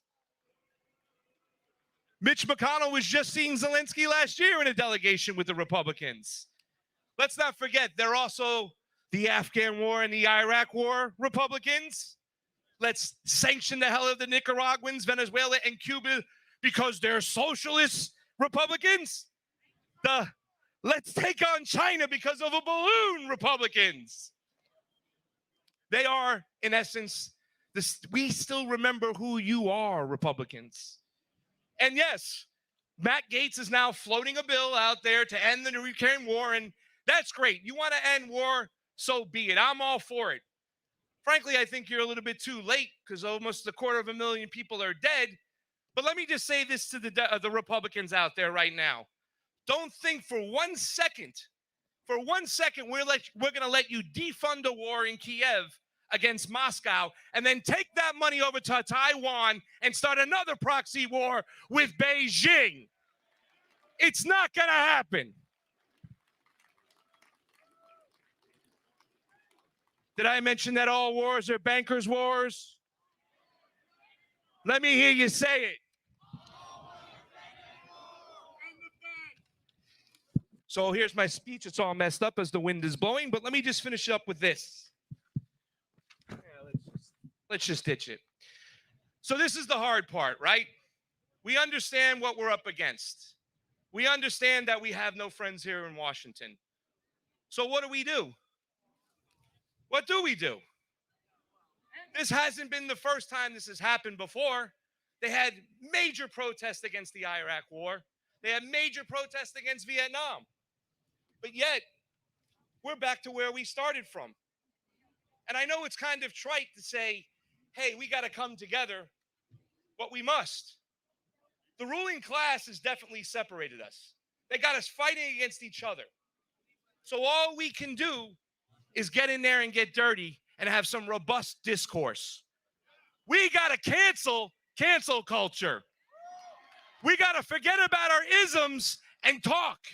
We can't play red team, blue team anymore, because if we do, we'll surely die.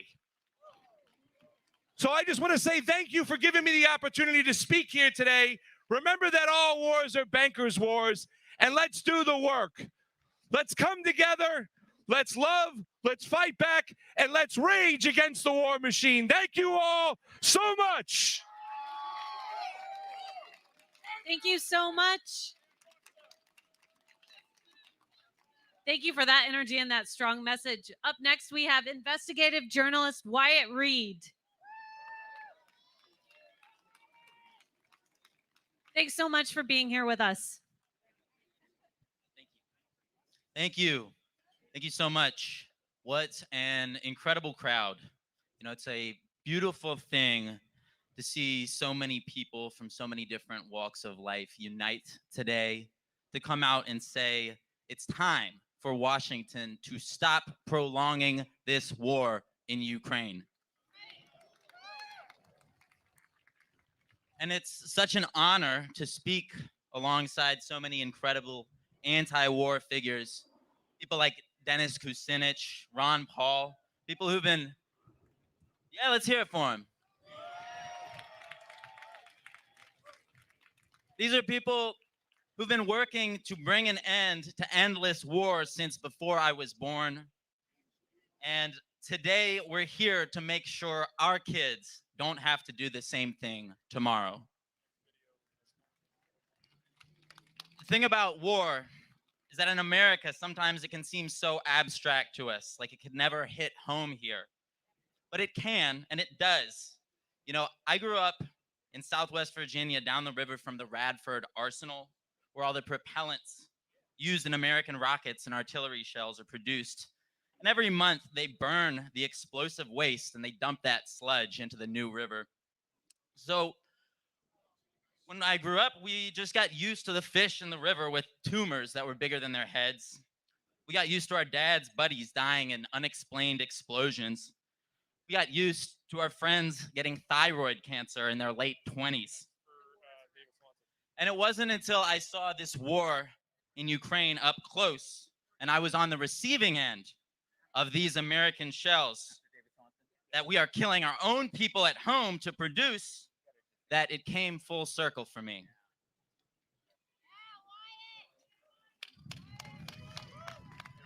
Thank you. When I was asked to speak today, I knew immediately what I wanted to talk about, and that's the time I spent reporting from the Donbass recently. Because for close to a month, I got a chance to see and experience for myself exactly what those people have been going through. And not just since last February, but for 9 whole years. Nearly 15,000 people in these autonomous regions were killed before Russia got directly involved in this war last February. Now, since then, hundreds more civilians have been killed there as the Zelensky regime stepped up its bombing of the Donetsk and Lugansk republics, intentionally targeting civilian areas and residential buildings in what I can only describe as state terrorism. I don't say this lightly, but it's the only conclusion I can draw after seeing the reality on the ground up close. I say that because within 2 hours of arriving in downtown Donetsk, I watched firsthand as my hotel was hit in an artillery strike 100 yards directly in front of me, with what I later found out was a NATO standard 155 millimeter shell launched by Ukrainian militants. I say it because I was able to get access to frontline towns and interview those who survived the occupation of their towns by the hyper-violent nationalists, groups with names like Azov, Adar, Right Sector, groups that were universally acknowledged as Nazis until last year. That's right. Nobody I spoke with who survived their reign of terror described them as liberators. Instead, they used words like fascists, killers, brutes. I say state terror because of Natalia, the 68-year-old babushka I met who was left crippled when the Ukrainian military bombed her apartment with a US-built HIMARS rocket. With no cell service, she told me she looks up at the faded photos of her children on the walls of her ruined apartment and tells them to look at what's become of her life. We asked her what she thought of Americans. Knowing we supplied the Ukrainian militants with those bombs, she said, they must be beasts. They must not be human. They must have no heart. And I wished so badly that I could tell her otherwise, but how could I? Well, I'm looking out at this crowd today, and now I think I can. Finally, Americans are uniting to say enough is enough.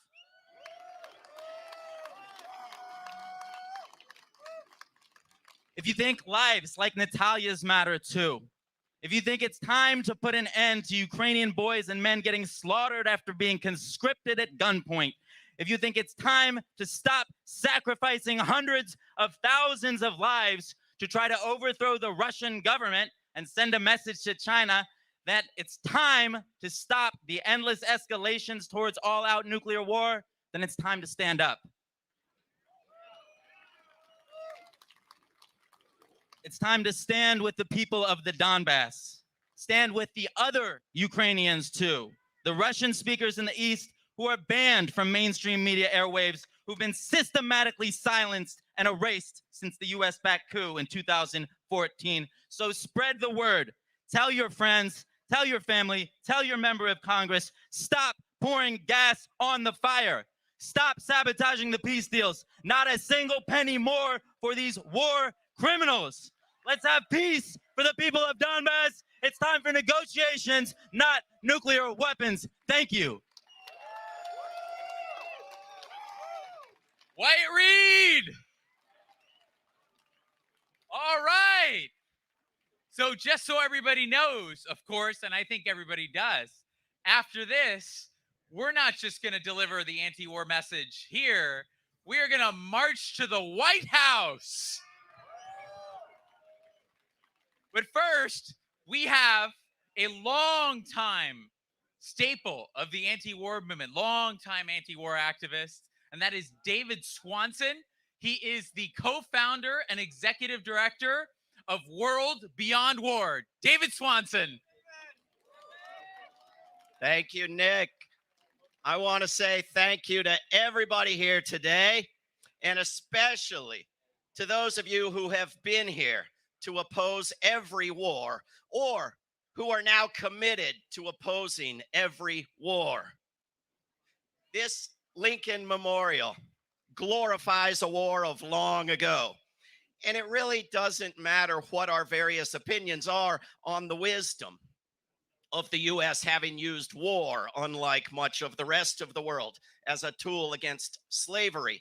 As long as today, state after state is removing the exception that allows slavery as punishment for a crime simply by passing legislation without first picking out some big fields and slaughtering lots of people.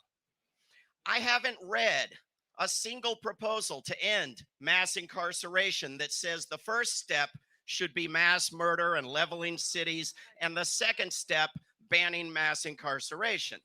Today, we know enough to jump straight to the useful goal without using it to justify war. Today, we have more effective tools than war to bring about change. Like it or not, we have progressed somewhat, but only somewhat. It is always nice to have new people oppose a new war, but sad to see people who opposed a past war support a new one. Because if we ever want to mobilize the activism required to defund the most expensive and destructive institution ever created, the U.S. military, we will have to come to an understanding that the problem is not any particular war. The problem is not any side of any particular war. The problem, the only thing we should be calling an enemy, is the very idea that there can be a right side in the toxic tango of organized mass murder that is every war.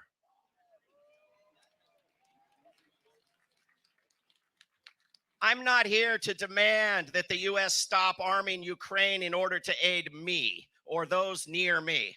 The money, buying the weapons to ship to Ukraine and to prepare for yet more wars, is making Ukraine worse off, not better, while risking nuclear apocalypse for us all, and could instead, if spent wisely, be a major benefit not just to this country, but to the world. The U.S. government is blocking peace in Ukraine and telling you that it is only Ukraine demanding that the war go on, but you're not falling for that, are you? The massive rallies of 40 years ago against nuclear weapons disappeared, along with most of the weapons. But enough weapons remained to end life on Earth, and the risk of that is rising. And the only way out of it is the abolition of war and of nuclear weapons. I know that supporters of war believe against all evidence, but in line with everything this culture tells them, that war is a wise tool for defense, a belief on which limits are not easily imposed. Everyone is supposed to be welcome to believe whatever they want. But just as with climate denial of the superior power of nonviolence is a belief that will end all other beliefs by ending all life. Our luck cannot hold out. If the nuclear weapons do not get us, the environmental destruction exacerbated by war and the lack of global cooperation impeded by war will. Meanwhile, war fuels bigotry, justifies secrecy, proliferates violence and weaponry, and corrodes our culture, conflating disagreement with murderous enmity. War thinking makes even looking at the facts of nonviolent activism seem like some sort of shameful betrayal. But our choice remains, as when Dr. King said it, between nonviolence and non-existence.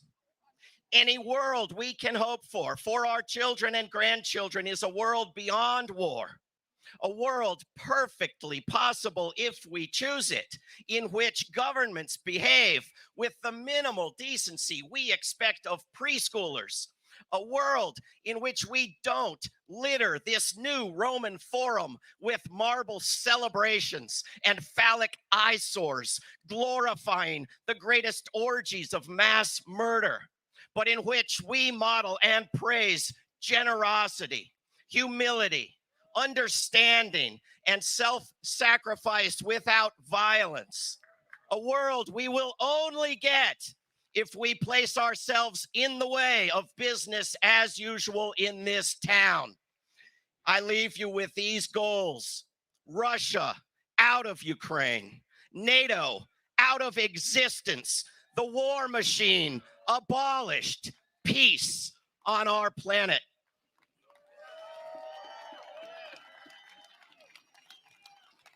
Thank you, David. Thank you. Thank you so much. Thank you. All right, now we got a word about what comes next. Y'all ready? Okay. All right, so we have someone here, and I'm going to call him up. Jose, wherever you are, come up and join us, man.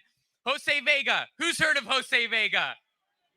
Yeah, that's right. Viral videos disrupting AOC, calling her out at her town hall, all these other politicians, Biden, Obama. So guess what? We need a lot more of that. So that's what's going to come next. Jose is going to help us train people for that, and we got more coming up. Angela's going to talk a little bit about it too. Over the next couple of weeks, we're going to be getting ready to go and protest at our congressional representatives' offices. We're going to train you with the help of Jose here so that you can go out and help us affect meaningful change and actually get some bills passed and get some things repealed so that we can get out of this miserable hell machine. My walkie's going off. All right. So what we're going to be doing in a few weeks from now is we're all here in DC now, but we're all going to go back to our congressional districts after this. We're going to go back home, and what we're going to do is we're going to do sit-ins. We're going to have another day of action, but it's going to be back where all of you are. So we're going to do a day of action where everybody's going to go to their member of Congress's house, either their home or their congressional district office. You're going to do a sit-in. You're going to protest there, and we're going to bring it because the war is something that has been brought to our house, hasn't it? We can't avoid the war. We didn't get a vote. None of us voted to start this war, to start a third world war. None of us are cheering for a nuclear war. That's not our choice. Well, they need to feel that. So we're going to bring it right there. And so get ready for that. More coming from that in the next few days. Turning it over to Jose now for a couple minutes. Okay. Hi, all. Can we hear it for Nick and Angela for putting this together? Yeah. I'm really happy to see all of your faces here. And I also want to give thanks to Diane Sayre. She ran against killer Chuck Schumer, and I worked on her campaign. And people always ask me, like, how do you just start doing that? How do you just stand up and start going after politicians? Well, the truth is I'm an American citizen, and I know what that means. There's an old saying that goes, know where you stand and then stand there. And where are we standing today?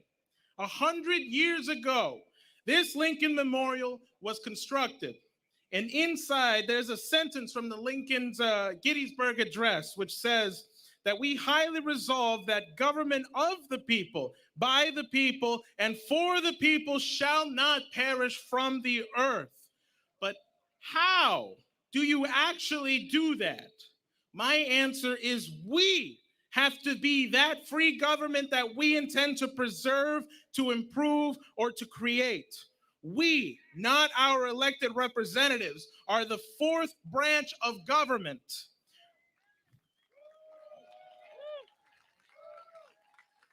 We are not congressmen. We are not judges. We are not the executive branch. We are more than that.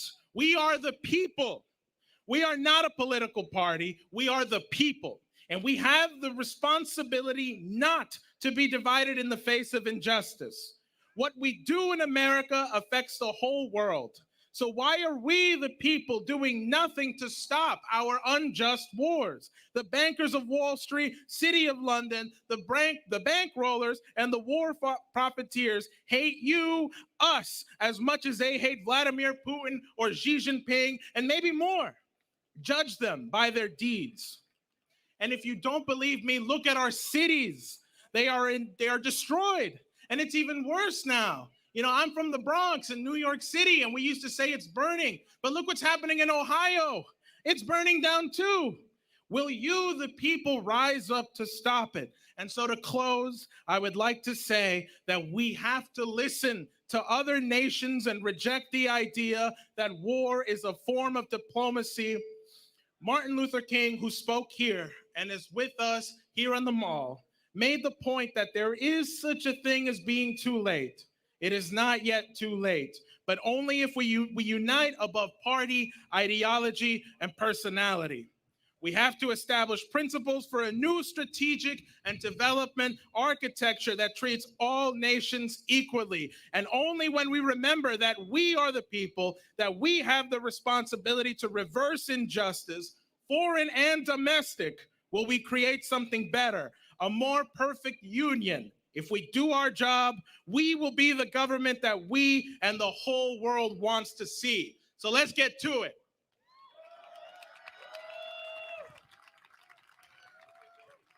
All right, way to go, Jose Vega. All right.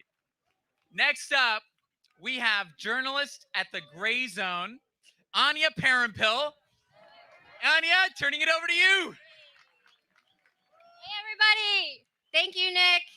How is everyone today? This is beautiful. I mean, who could hate this country looking out at it? Look how lovely everything is around us. We have a beautiful day. If only all this were used for good instead of evil right here in the heart of the empire. Look at it. Did anyone come here to DC in order to get here? Did they cross state lines? Great. I love to see that because the whole point of this is to overcome barriers, not just ideological barriers or physical barriers as well, to come together and say that we're tired of this war, as many of the speakers have mentioned before me. So I'm honored to be here. I want to, as others have emphasized, how inspiring it is to see former presidential candidates, 4 of them, Dr. Jill Stein, Tulsi Gabbard, Ron Paul, and Dennis Kucinich. They each have their own flavor, but they all decided to show up today because they recognize that even though they each come from something different, we don't always get the opportunity to come together and show what this country is actually about, which is what I see in front of me today. I'm also disappointed that there are some people who couldn't share the stage with me today. Is Scott Ritter in the audience? I want to give it up to Scott Ritter. He unfortunately couldn't speak today, but I just want to point out that more than anybody on this stage, Scott is actually someone who knows what it feels like to risk and lose everything. And he did it in order to stand up to the greatest humanitarian catastrophe so far this century, the Iraq War. So thank you, Scott. Unfortunately, even though she's back here with us, you know her and love her. I do too. Medea Benjamin, a legend of the anti-war movement. She couldn't be on stage speaking. And I don't hold that against Medea because I understand what she's up against. But what I do reject are the individuals and the groups who, instead of asking to be a part of this or working with us, having a conversation. They invested all their time into attacking us, smearing us in the most cynical way.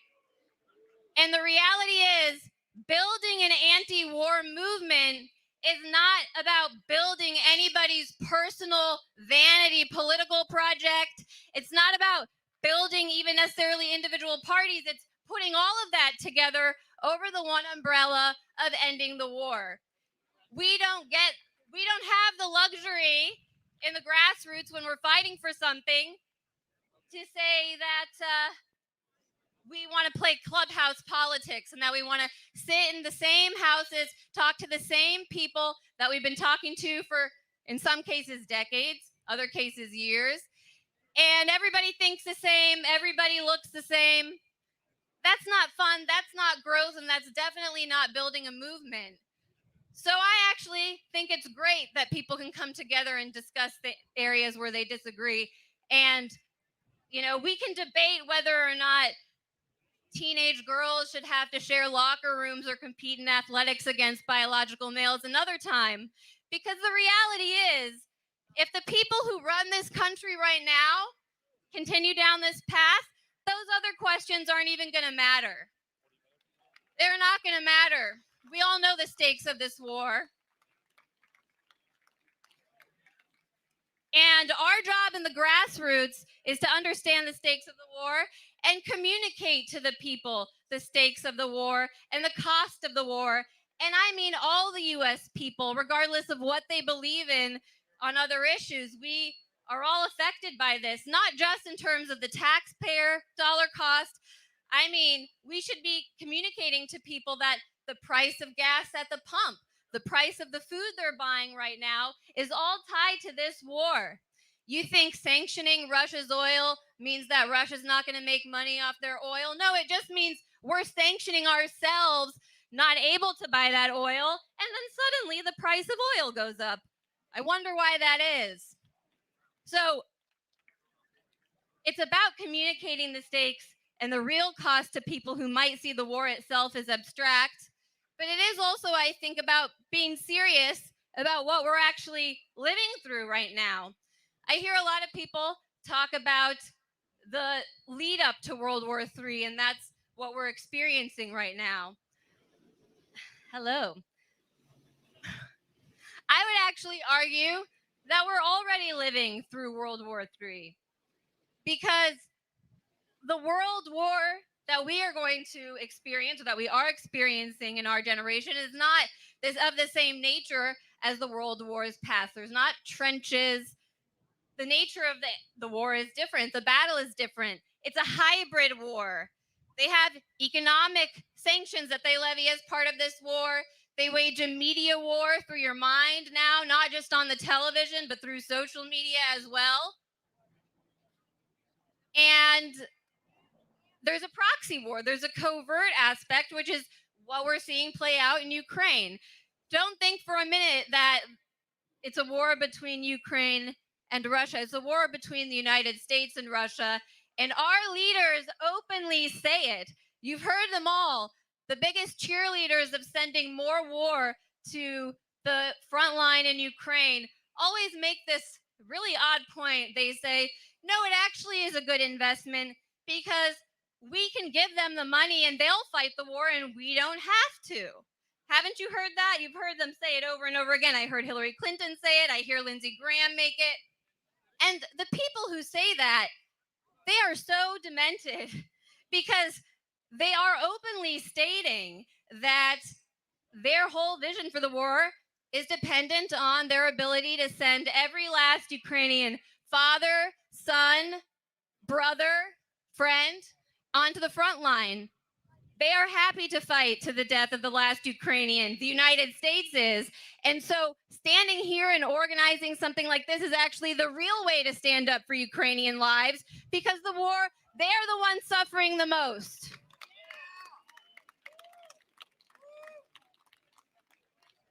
And so that's why it is up to us to be serious about communicating the stakes and the cost. And just to point out one more time that the same system that is responsible for the train derailment in Ohio, where a corporation and the government basically now have nuked an entire U.S. city. It's the same system that blew up the Nord Stream 2 pipeline, creating the greatest environmental catastrophe of my lifetime. It's a corporate, oligarchical system. It's a militarist system. It's evil and it's rotten to the core. And when we are clear about those objectives and about the stakes, it's not so hard to put away our differences and to come together and rage against the war machine. So thank you all for doing it. Thank you for letting me speak. Thank you to Nick and Angela once again. And no more war. Thank you, Anya. Okay, now we have a little teaser for you. Up next, we have Daniel McAdams, co-host of the Ron Paul Liberty Report and director of the Ron Paul Institute. Thank you so much for being here with us.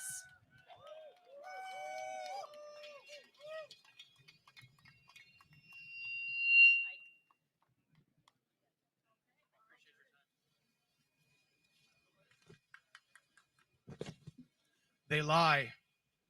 Say it with me. They lie. 20 years ago this month, Colin Powell went to the United Nations and delivered a pack of lies that got us into one of the worst wars in history. 1 million people died because of the lies told by Colin Powell and the neocons. White House, Capitol, State Department, Pentagon, CIA. This is the axis of evil war lies. Saddam ripped babies from incubators. Gaddafi handing out Viagra. Assad gassed his own people.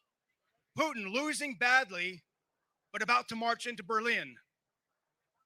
All wars are lies. You're anti-war? That's nice. That's great. But everyone's anti-war. Victoria Nuland is anti-war. Lindsey Graham is anti-war. The ghost of John McCain is anti-war. I once met a missile maker. He was anti-war because his missiles were accurate and they reduced collateral damage. It's not enough to be anti-war, as nice as that is. You must be anti-war propaganda, because war propaganda greases the wheels of the war machine. We must fight the lies leading to war. We must refuse to take part in the war preparation for battlefield. We must follow a rule I call the Rockwell Rule, named after the great libertarian anti-war writer Lew Rockwell.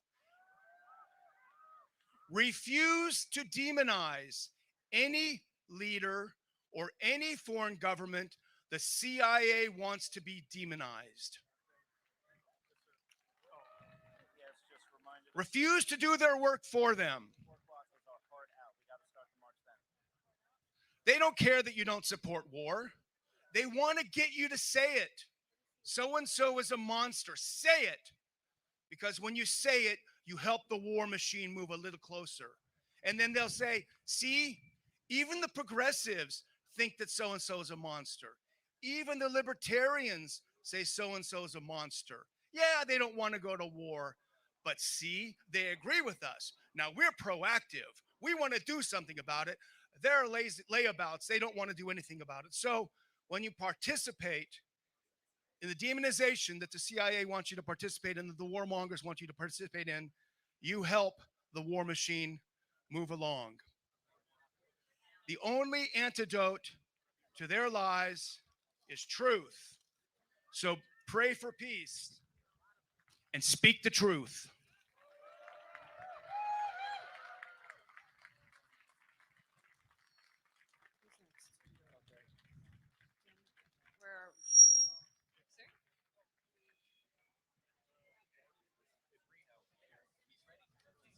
I got him.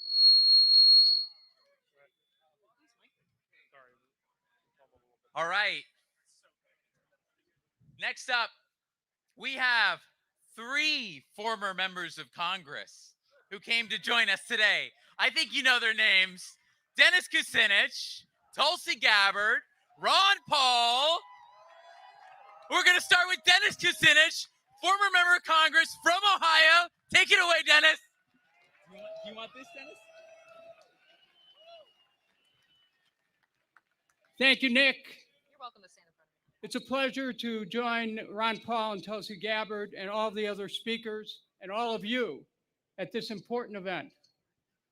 Brothers and sisters, we gather here this afternoon before this national shrine dedicated to an apostle of healing with the recognition that we are at an epoch of American history, no less fraught than that which was faced by Abraham Lincoln, but with the knowledge that our nation has survived times of division by invoking the power of spirit, the light of truth, and in the words of the prophet Isaiah, through making justice the measuring line.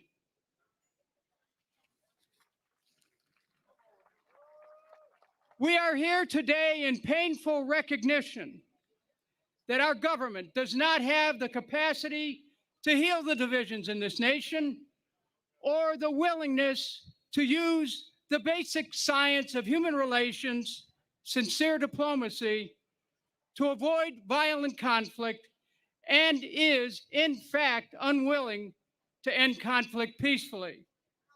Its greatest talent is to craft misinformation and disinformation, to subvert the media and misuse it as an instrument to incite fear and hatred among our people, exciting partisan divisions at home through crass politics, and stirring ancient hatreds abroad through lies, deceit, false flag operations, and provocations which profane the very essence of democracy.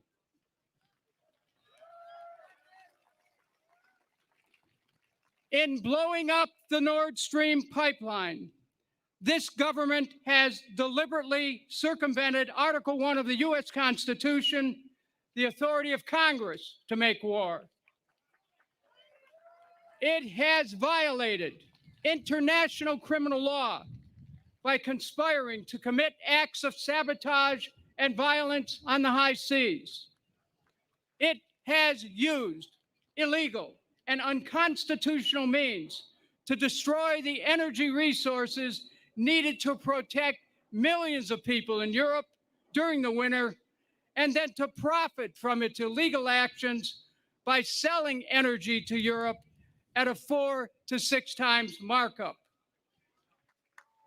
It has done so. It has done so blatantly, cynically, simultaneously taking credit for the destruction of the Nord Stream pipeline and then denying any role in it. I speak directly to those responsible, thanks to a courageous journalist, Seymour Hersh. Thanks to a courageous journalist, Seymour Hersh. We know what each of you did at the Nord Stream pipeline, Mr. President, Mr. Secretary of State, Mr. National Security Advisor, and Madam Undersecretary of State. And we will not rest until you are held accountable by Congress, by the International Criminal Court, and by the American people at the next election for your reprehensible conduct, which has debased our Constitution, undermined the rule of law, in our name, committed an act of war which threatened the peace of the world and the stability of our own nation. No amount of balloon militarism will distract us from your profoundly lawless, reckless conduct. Even intelligence professionals are aghast at your White House's incompetence and have lost trust in your ability to defend America. Oh, yes, you want to hold Russia to account. That will ultimately be up to the Russian people. But it is up to we, the American people, to hold you to account, to affirm that we are a nation of laws, not of men or women, to hold those in high office to the highest of standards of national and international law. If we fail to do this, we have only ourselves to blame, while our government descends into depravity and tries to frog march us directly into nuclear war.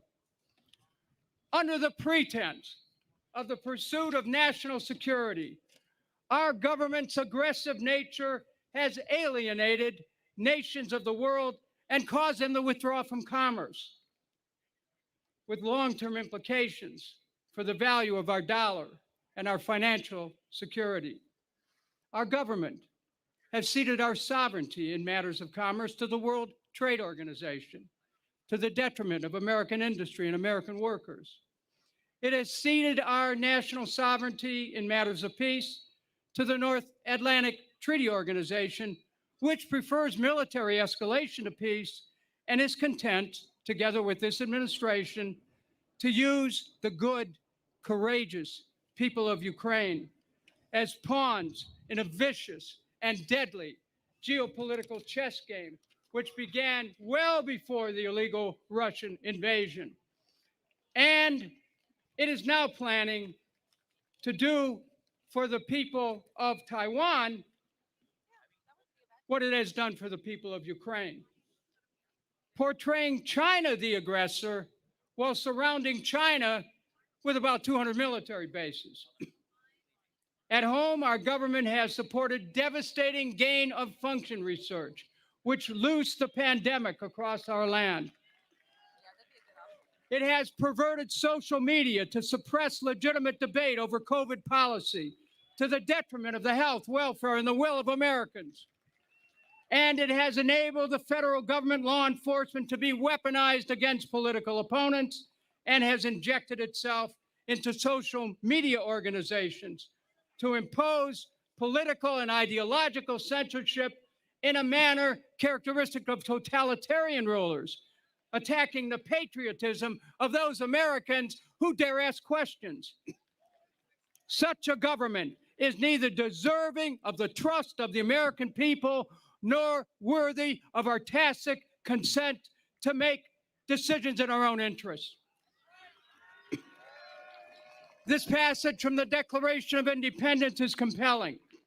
Quote, that when any form of government becomes destructive to these ends, it is the right of the people to alter or abolish it and to institute new government, laying its foundation on such principles and organizing its powers in such form as to them shall seem most likely to affect their safety and happiness. We must change this government before it destroys our nation. We must change the way we are governed, insisting upon a government dedicated to peace.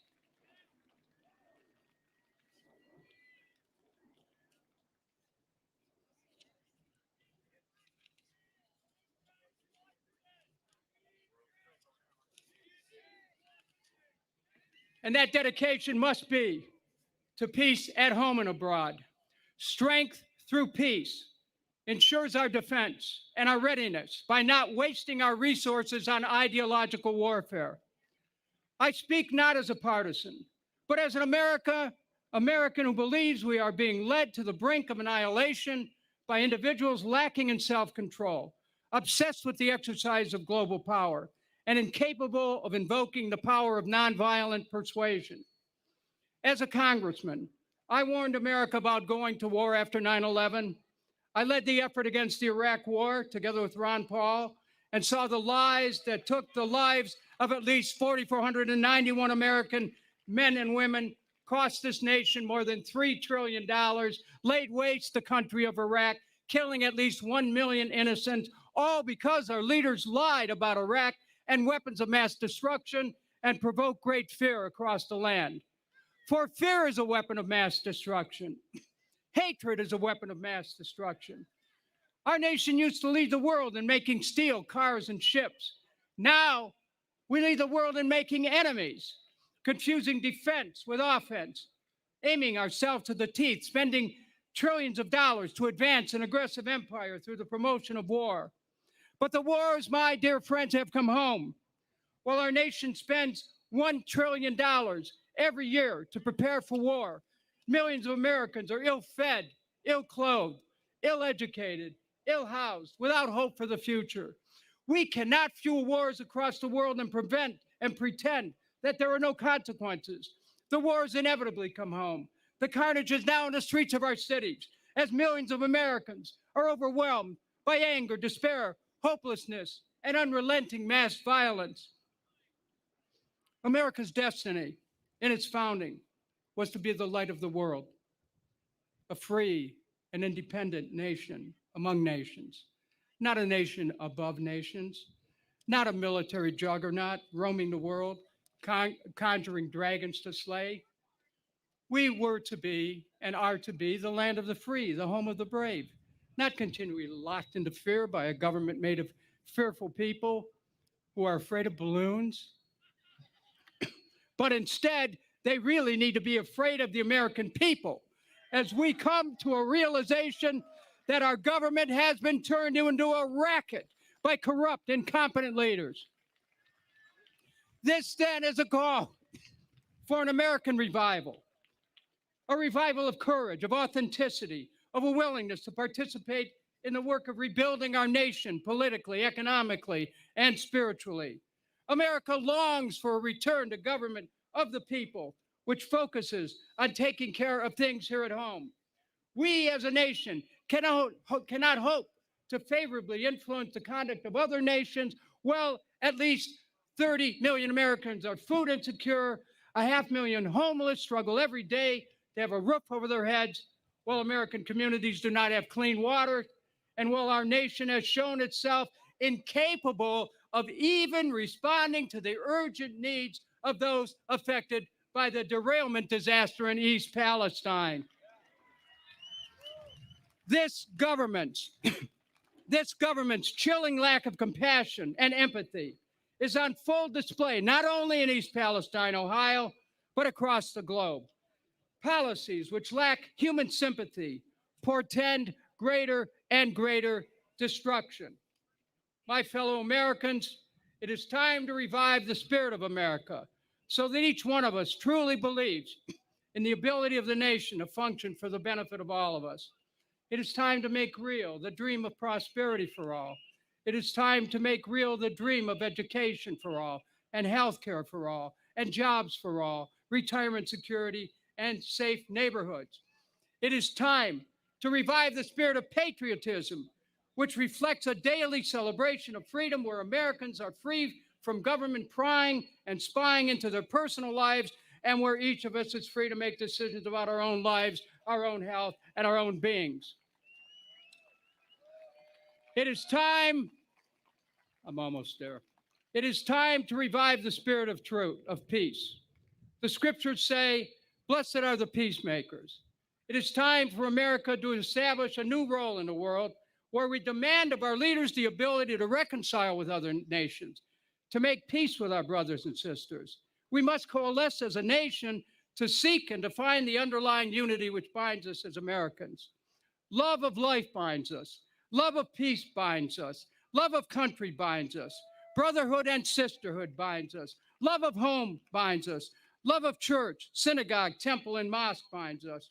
Love of work binds us. Love binds us all in a union of hope. And as we revive our oneness as a nation, we proclaim the deeper meaning of our first national motto, E pluribus unum, out of many, we are one. It is then we can truly unite with the rest of the world. For human unity is the ultimate truth. We are interconnected and interdependent with people everywhere. And as nations strive for self-sufficiency, so too they must strive for cooperation. It is human unity which will save our planet from destruction and enable us to achieve a heaven on earth. It is the realization that we are, all of us, created equal and entitled to self-determination and self-fulfillment, individually and collectively.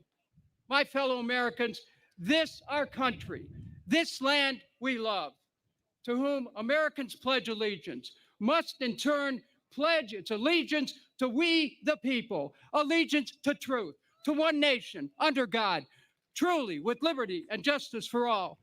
Let us proceed then by these words from Lincoln's second inaugural, with malice towards none, with charity for all, with firmness in the right, as God gives us to see the right. Thank you very much. Thank you so much. Up next, we have former member of Congress, Tulsi Gabbard. Give her a hand.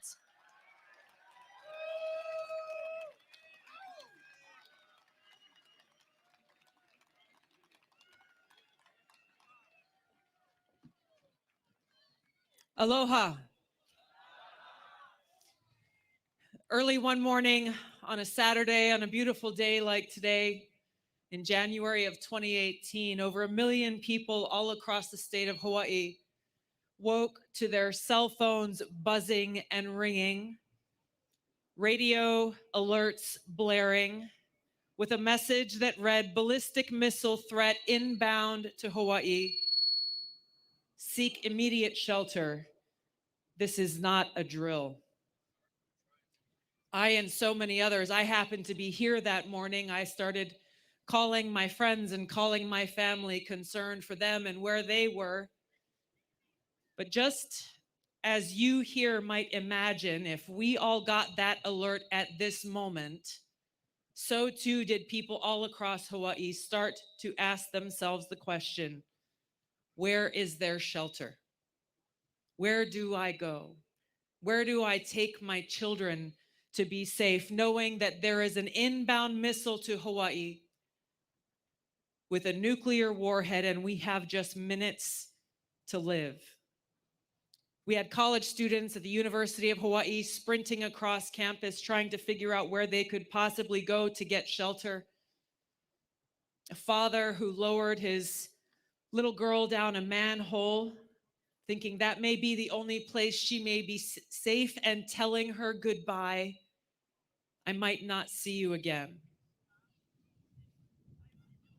I heard after from a father who had one kid in town on the island of Oahu and another child on the other side of the island, and himself in the middle trying to decide which of his children he might spend the last of his minutes with. An impossible decision for any parent to make. Countless others shared their stories of their panic, cowering in the bathtub with their kids, trying to understand. They're telling us to seek immediate shelter. Where do we go? And experiencing that harsh reality. That was as true for us there in Hawaii in 2018 as it is for us here today. There is no shelter. Our leaders failed us then, and they continue to fail us now. Those people who work in our nation's capital eagerly continue to escalate tensions, eagerly wage new Cold Wars, understanding that if there's a nuclear attack, yes, they will be okay in their bunkers, where they literally have plans to be able to continue to wage wars from their bunkers without any consideration for the rest of us and the destruction and incineration that their wars will cause.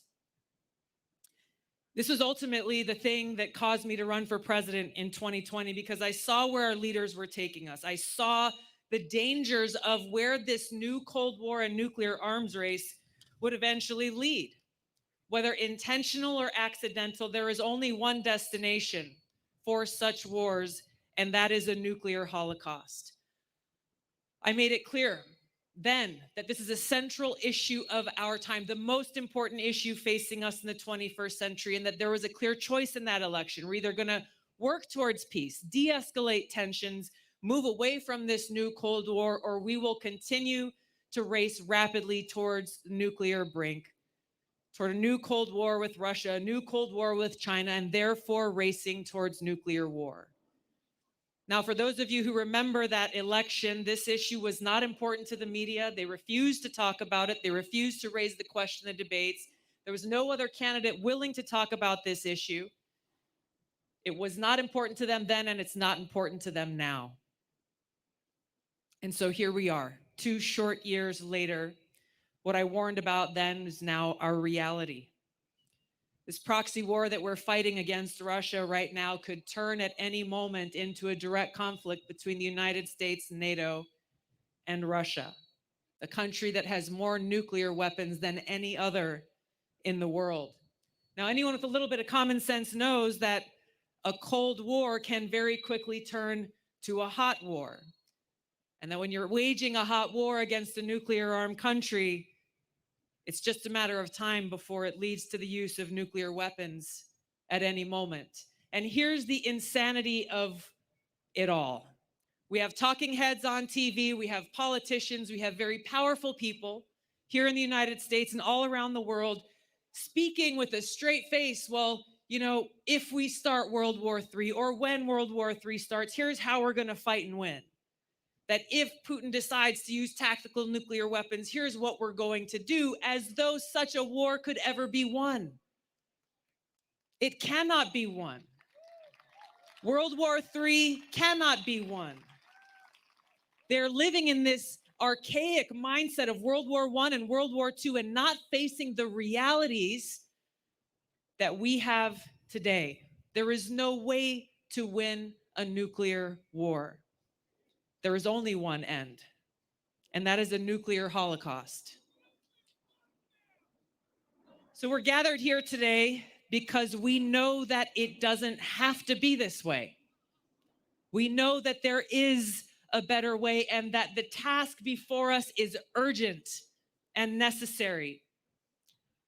We have people gathered here from all over the country, people who are gathered here from all ends of the political spectrum. And if we were to have a conversation, my guess is there may be other things we don't agree on. But the truth is that we could disagree about everything else. Everything else.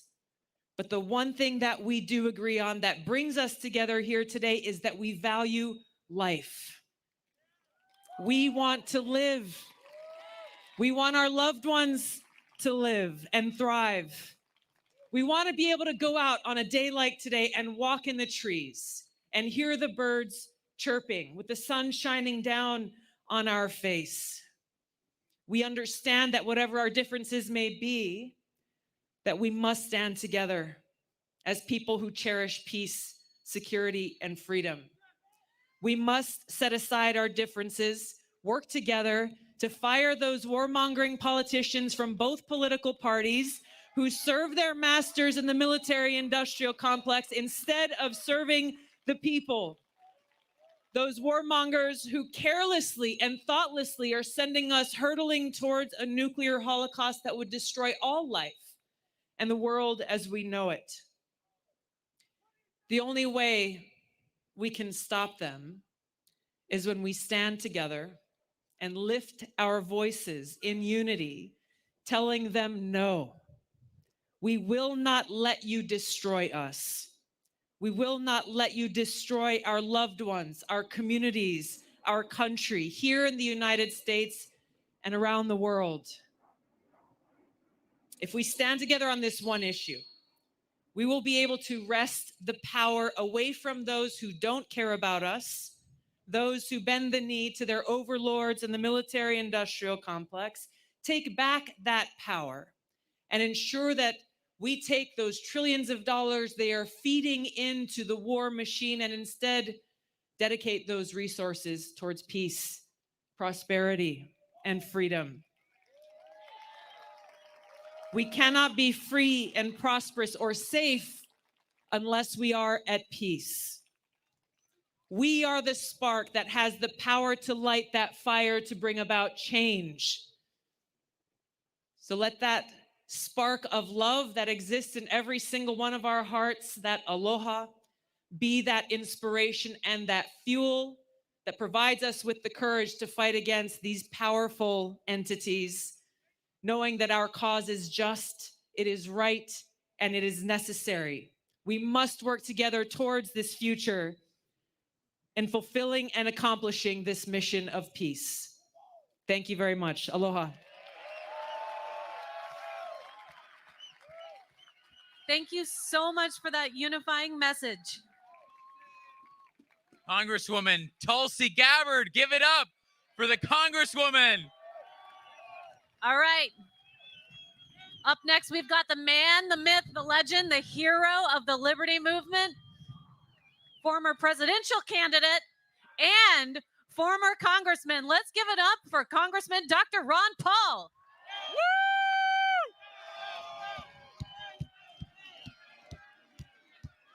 In the Fed.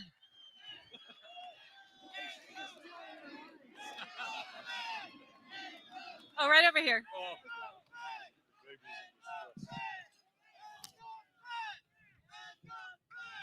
They stole my line. No, I was going to say and open up by saying thank you very much. I appreciate the invitation. I like to visit places where I have friends. There are a lot of friends of liberty out here and a lot of friends of peace. So I get energized with coming here. A lot of people give me some credit for coming and helping them along. But the truth is, I get energized. Thank you very much for coming, and thank you very much for inviting me.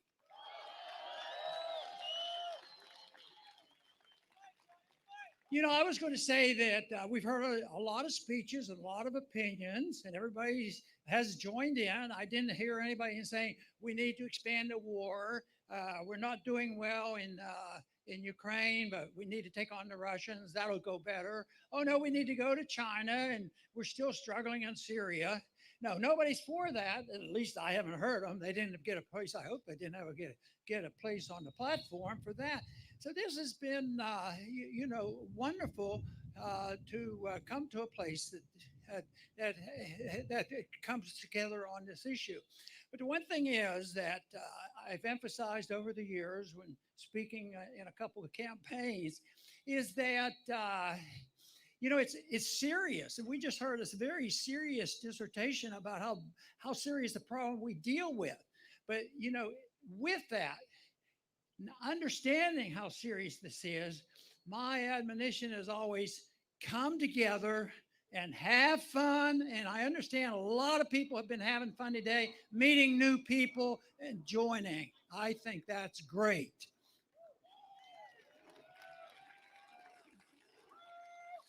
But, you know, I also came because I've been concerned. I've been really worried about something. And I haven't figured it out yet. I'm not into technology and all, but I want to know more about this thing called artificial intelligence. What is that all about? But you know, I figured it out. I put up with it for 23 years in the Congress, and there was a lot of artificial intelligence over there. Let me tell you. A lot of innuendos and whatnot. But, you know, I wanted to simplify my speech. And of course, somebody stole my line. But I think that we can deal with the war issue very simply. And believe me, and I'll explain it more why I believe this, that the answer is end the Fed.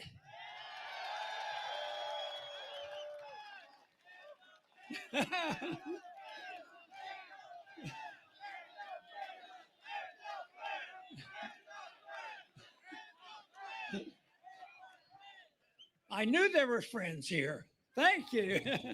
No, and there's a reason why ending the Fed is a movement towards stopping these wars. How do they finance them?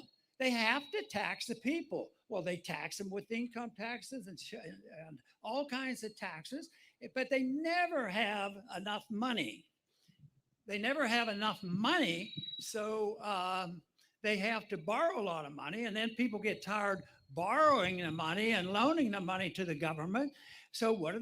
They have this little gimmick called run up the debt and print the money. And you know, if you're on the side of thinking our government is too big, and as libertarians, we generally think the government's too big all over the place, and we'd like to cut back. So if you can't print the money, and you can't collect the taxes by debasing the currency and stealing the wealth from the people, unnerving the middle class and the poor, because that's who really pays for this, you couldn't have a war. You couldn't have runaway spending. You couldn't have debts. and we should have it in the Constitution. And Jefferson argued for it. He said that you shouldn't even be allowed to have debt. I think that's a pretty good idea. No debt at all. So that is the way they do soften it up, and the people go along with it and figure that, yes, we can do it, but they don't understand what's happening. But why do the people go along with it? And we spent a lot of time over the Mideast wars trying to stop that war. I didn't do too well. They still had the war, and it's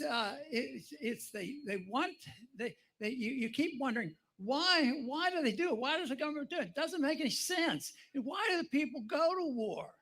You know, one thing I'd like to suggest is, if we ever got around to thinking that we ought to vote on the wars instead of letting an executive order take us to war, we ought to have a vote. If you think you should have a war, have a vote and make sure that the vote is carried out by the people between 18 and 24.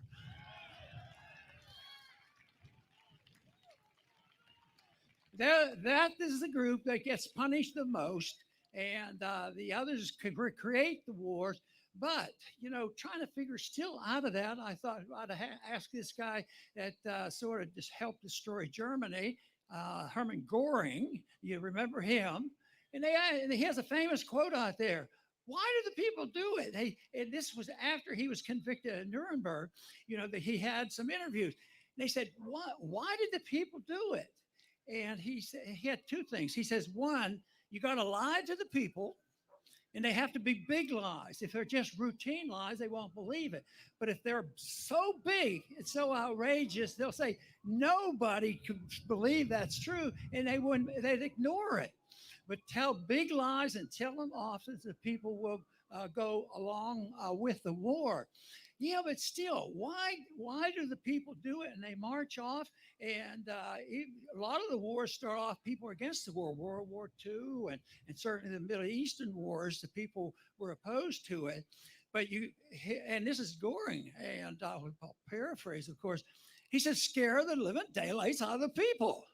Tell them they aren't patriotic and they aren't for peace, and embarrass them. He says it works every time in every system of government in every country. Just scare the living daylights out of people. You know, I think that type of an analysis applies to our war, scare the people and patriotism. And I'll bet you there's many people in this audience that have had to be on the receiving end of that type of thing. Oh, you're not for the war, so you're un-American. And they did that once to me in the campaign. And it turned out that they were accusing me of being unpatriotic. I wouldn't support the war. You wouldn't support the troops. But when somebody came up with a statistic, it showed that Ron Paul had the most donations from the military. And then I got to thinking, well, why should that be a surprise? I was in the military. They sort of drafted me and I was in, but the people I knew, they were decent people, and the draft was on at that time. And they would say, well, why are you doing this? And the draft, of course, has not been used, but there's other ways of doing it. The book should be clean. If we're not for the draft, why do we have registration? They know where every one of us is. Not every year where you sign up with taxes. Every minute of the day, they know where every one of us is, and then they still make us go through the ritual of registering in case there's a war going on. You know, it's psychological preparation for people to know that if you want to be a good citizen and you want to be a patriot, you have to go to the wars. And people go along with that, and they don't want to be called unpatriotic. And I think we all sense and understand and may have some empathy for that, but it's wrong. It's deception, and it's part of this thing called artificial intelligence. You know, they come in and they lie through their teeth, and it's all artificial. But the artificialness of it, is such that what you hear there, it might be disinformation, and they have to twist it around. If an individual is guilty of disinformation, have you ever noticed they might blame their opposition for doing exactly what they're doing? They reverse it. And so there's a lot of fakery. This gets down to the whole issue of seeking truth in the big picture. We seek truth as we come to events like this, and when we run for office and we write and talk, and so many people here have their own way of spreading a message. So yes, that is real good.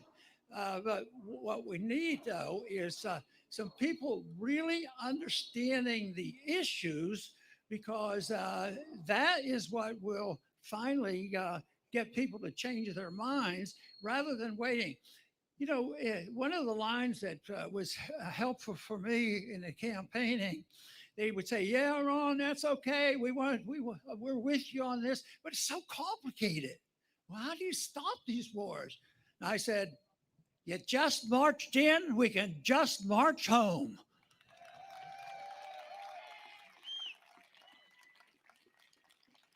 But now I've changed that a little bit. We shorten that. We have to anticipate. Just don't send them in at all. There's such a fallacy, and this is part of the propaganda thing, that is so necessary, not for patriotic reasons, but for other reasons. And there's always an excuse. The one that annoys me the most, or at least close to the most, is this argument. They'll say, "Ron, we need a good war right now. We're having a recession. Have a war and we'll get out of the recession." And this is a lingering of a foolhardy idea that the World War II got us out of the Great Depression. That's stupid. It wasn't true at all. The Depression got worse. Besides, we sent hundreds of thousands of people over getting shot at and killed. And they say, "Oh, the war's good. That'll get us out of our depression."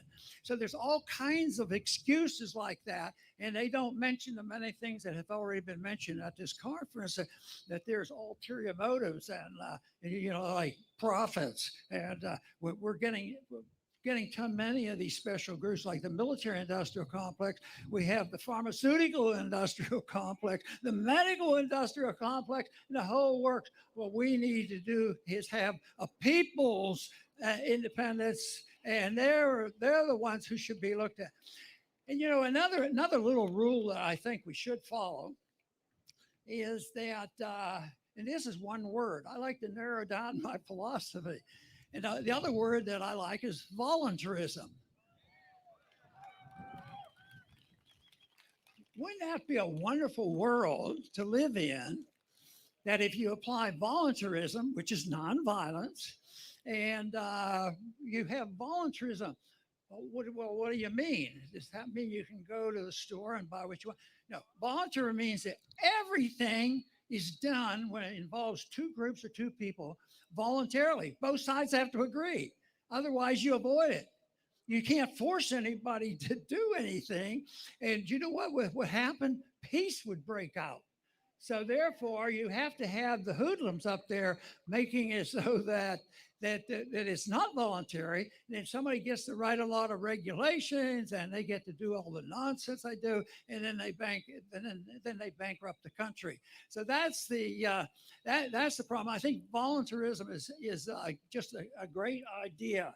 And the other thing is when government comes to knocking on your door, that is the tough thing. And they will tell you one reason why they're doing this, because we're on the side of truth and the side of democracy and all these things. I work on the assumption of the issue of truth. I think is very, very important. That's what we're seeking here. That's why you're here. But we know the truth. We generally agree with peace is good and war is bad. So we're pretty good on that. But we have to realize that a lot of other people, have to say that a lot of other people don't know much about it. I have a personal belief that we as individuals also, seek for excellence and virtue. if we accept voluntarism and we accept this promotion of excellence and virtue, what would happen with that? If that happened, the government would be minuscule and they would be much better and maybe a little more virtuous. Thank you very much.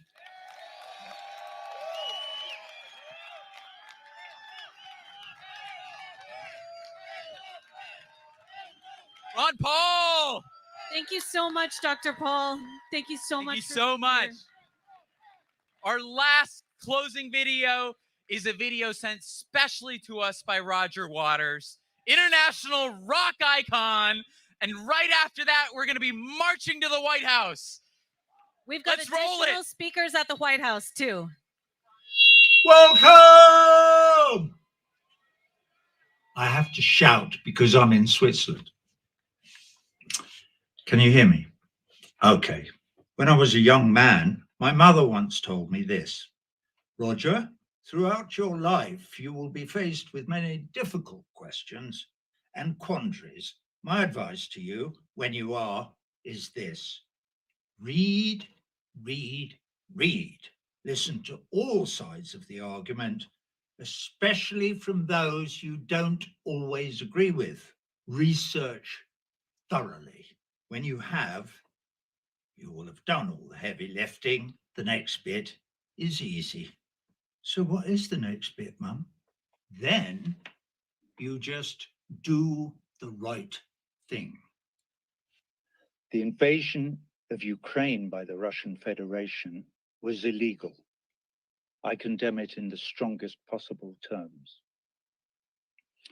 Also, the Russian invasion of Ukraine was not unprovoked. So I also condemn the provocateurs in the strongest possible terms. So, on behalf of the silent majority, I now address President Biden. Let us be very clear, Mr. President. I speak for the voiceless majority.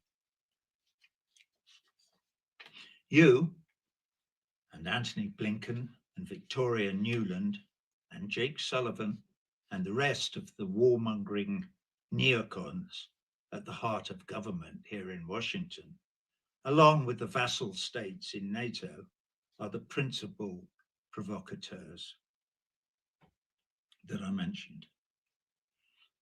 I am not apologizing for Mr. Putin, you understand, but just to glance fleetingly back at the history of the last 30 years or so, you could have done better. You could have followed President Gorbachev's lead in 1989. You could have kept Secretary of State Baker's promise not to advance NATO 1 yard closer to the Russian border than the eastern extremities of a reunited Germany. You could have responded to President Putin's overtures in his famous 10th of February 2007 speech at the Security Conference in Munich, and shepherded us all towards a much, much safer Europe. Or in 2008, you could have chosen not to expand NATO eastwards. Or in 2014, you could have refrained from engineering the illegal Maidan coup d'etat in Ukraine. Or in 2019, you could have supported the Minsk Accords. Now we're told by Angela Merkel they were just a ruse to buy time to arm Ukraine for the war that you were engineering. But they were also, the Minsk Accords, that is, the platform that President Zelensky ran on during his presidential campaign. Well, you fooled me, President Zelensky. I thought you meant all that stuff about ending the civil war in the Donbass and giving Russia, your neighbor, some security assurances. I thought you were coming to your senses. Not a bit of it. in 2022, February, March, and April, you could have told Boris Johnson not to fly to Kiev to scupper the peace negotiations, but you chose not to. And then, in September 2022, according to world-renowned investigative reporter Seymour Hersh, you blew up the Nord Stream 2 pipeline. If that turns out to be true, a blatant act of war and an extreme act of global terrorism, releasing, as it did, 300,000 tons of methane into the atmosphere over the Baltic Sea. First, you, Mr. President, boasted openly about your intention and ability to do it. And then recently, Victoria Nuland boasts about how pleased she is that it's a, quote, hunk of junk at the bottom of the sea. And Antony Blinken boasts how perfectly its destruction suits the US imperial agenda. And now, to cap it all off, you have your idiot mouthpiece, Nick Price, deny that the USA had anything to do with it. We have heard no statement from you, Mr. President. There is no mainstream media coverage. I guess you and the mainstream media think Sy Hersh's piece and the mysterious exploding pipeline is just of no interest to the people. Enough is enough. We demand change. Do the right thing. Implement a ceasefire in Ukraine today. We didn't plan that part. It was kind of impromptu, so. Thank you, All right, everyone. Thank you so much. Now we march. Get ready. It's going to line up over here. It's going to be starting there. It's going to be going along this side of the reflecting pool to 17th Street up to Pennsylvania Avenue. See you guys on the march.